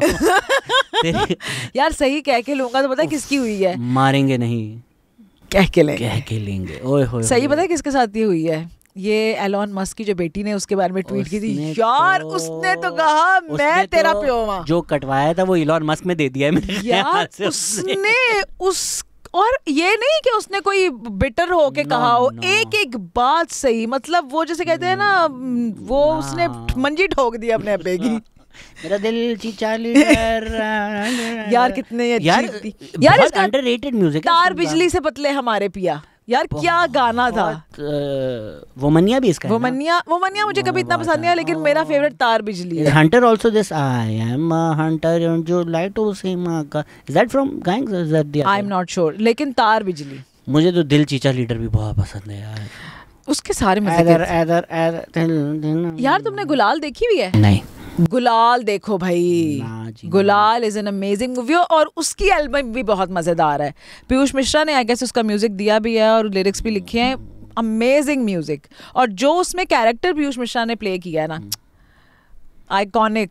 नहीं, I also like Vishal Bhardwaj. मुझे पता है मुझे वासेपुर से ज्यादा अच्छी गुलाल लगी थी। मैंने गुलाल नहीं देखी। देखो तुमने विशाल भारद्वाज की मूवीज देखी हाँ, देखी हुई हैं। उसका भी मुझे काम बहुत पसंद है और उनकी भी एल्बम्स मूवीज की बहुत अच्छी होती हैं। हैदर की एल्बम बहुत अच्छी थी, ओमकारा की बहुत अच्छी थी। ओमकारा के कुछ गाने अच्छे हैं, हैदर का पूरा नहीं यार ओमकारा की बहुत अच्छी थी एल्बम, बहुत इवन कमीने वाली एल्बम ये यस आजा आजा I was talking about Shakespearean movies, so the मकबूल, ओमकारा, कमीने किस पे वो नहीं थी शेक्सपियर नो, लेकिन यार कमीने का म्यूजिक भी अच्छा था। मूवी मैंने बस मतलब पूरी नहीं देखी, ऐसे चलते फिरते देखी है, लेकिन हैदर और ओमकारा का म्यूजिक भी बहुत अच्छा है। हैदर पे मैंने एक पेपर भी लिखा था उस टाइम। यार इतनी भी तू ज्यादा ही सीरियस ले लेता है। नहीं, because I think Haider is phenomenal right, like as an. और हैदर में तब्बू किस कदर हसीन, oof she looks like a goddess. Tabu खा गई है सबको उस मूवी में। यार वैसे रिसेंटली तुमने मूवीज देखी हैं? I don't know for some reason recent movies में तब्बू की बहुत ही अजीब एक्टिंग हो गई है। यार एक्टिंग भी बहुत हाफ हार्टेड, मतलब एक डायलॉग का फ्लो भी नहीं होता। मैं इतनी हैरान हूँ, आई वाज सो डिसअपॉइंटेड। मैंने कहा यार ये तब्बू है, लाइक क्या हो गया है? It's like when you see Nawazuddin in an Akshay Kumar movie. No, sorry. यार लेकिन अक्षय कुमार की मूवी से मुझे तो एक जमाने में बहुत पसंद थी। नसरुद्दीन शाह को अगर आप देखें, वो phenomenal best actor, one of the best actors, फिर वो कुछ मूवीज में आएगा बोले तू कर क्या रहा है यार। लेकिन देखो अगर आपका रोल पेट के लिए करता है, रोल टट्टी भी हो, कम से कम आपकी डायलॉग डिलीवरी तो ठीक होती है ना। तब वो फॉर सम रीजन मैंने एक मूवी स्टार्ट की और मैंने छोड़ दी, कुत्ते थी शायद वो मूवी, मतलब 10 मिनट नहीं देखी जा सकती, वो इतनी बकवास फिल्म थी। माय फेवरेट टू, लेकिन यार बहुत बहुत बुरी थी। द बेस्ट, लेकिन उसमें पता नहीं क्या किया था। हैदर में she was phenomenal and she looked so beautiful यार। इवन माचिस की एल्बम कितनी अच्छी थी, ऑफ बेस्ट। आई थिंक माचिस is one of the best movies that is चले। और उसमें वो पानी पानी रे, और यार क्या गुलजार के लिरिक्स और क्या उसमें, और वो performances, Tabu was beautiful in that as well. Tabu is just ethereal. क्या बात है। या तब्बू के ट्रिब्यूट पे ही खत्म करें, इख्तिताम करते हैं। तब्बू जी अगर आप देख रही हैं तो, अगर आप देख रही हैं, और तब्बू का भी कुछ कनेक्शन है पाकिस्तान से, नहीं कुछ पीछे से कुछ और है वो, मतलब कुछ उसका बैकग्राउंड कुछ, हर रियल नेम है not Tabu, her real name is Tabassum Fatima Hashmi. अच्छा, जो इन मतलब नहीं, मुझे किसी ने बोला था यहाँ कराची, मुझे मिला, बोलते तब्बू मेरी कजन, बोला क्या बात कर रहे हो, बोले यार मुसलमान है, हो सकता है कोई खानदान में से कोई इधर भी आ गया हो। हर Elder sister was also a very beautiful actress, Farah Hashmi. You don't know? जब हम बहुत छोटे थे, मतलब हमारे शायद पैदा होने से पहले की वो हीरोइन आ रही थी, और she was amazing. Tabu is their cousin, तो मुझे अब आई डोंट नो वो अगर इंडिया से इधर आए हैं या ये लोग यहाँ से वहाँ गए। तू भी तो कह देता ना लोगों को कि वो Rajpal Yadav is my cousin, तो क्या है, कोई ऐसे क्यों मेरा कजन कोई ऐसे भी बोल देता है। राजपाल यादव जितना तो मेरा राजपाल यादव मेरा क्यों कजन हो गया? बोलते हो तुम मेरा कजन है। मैं तो कभी मुझे तुम लोग मेरा कजन ऐसे कोई भी बोल। राजपाल यादव को आप इंसल्ट कर रही हैं, कितना टैलेंटेड आदमी है वो। मैं इंसल्ट तो नहीं कर रही, मैं तो कह रही हूँ ऐसे लोग तब्बू के बारे में कह रहे हैं मेरी कजन है, तो लोग अपनी वड्डो बनाने के लिए तुम्हारे जैसे लोग बोल देते हैं। Rajpal Yadav in that movie मैं मेरी पत्नी और वो, हाँ यार वो कितनी अच्छी मूवी है यार। वो बंदा एक्टिंग कितनी जबरदस्त करता है, वो मूवी तो बहुत जिसमें वो एक लंबी सी औरत से शादी करता है, फिर then her his insecurities come out, and then वो कहीं ले जाता है तो लगता है लोग मुझे देख रहे हैं। अमेजिंग। उसका एक गाना है गुंचा, वो भी बहुत अच्छा गाना है, बहुत मजे की एक्टिंग, बहुत अच्छा। इवन भूल भुलैया में आई थिंक वो उस मूवी की एक बहुत बड़ी हाईलाइट थी, वो वाला उनका character beautifully done. I think वो एक टाइम था where you had that Johnny Lever character in movie. यार मजा आता था। आई डोंट नो, मुझे तो अच्छे लगते थे।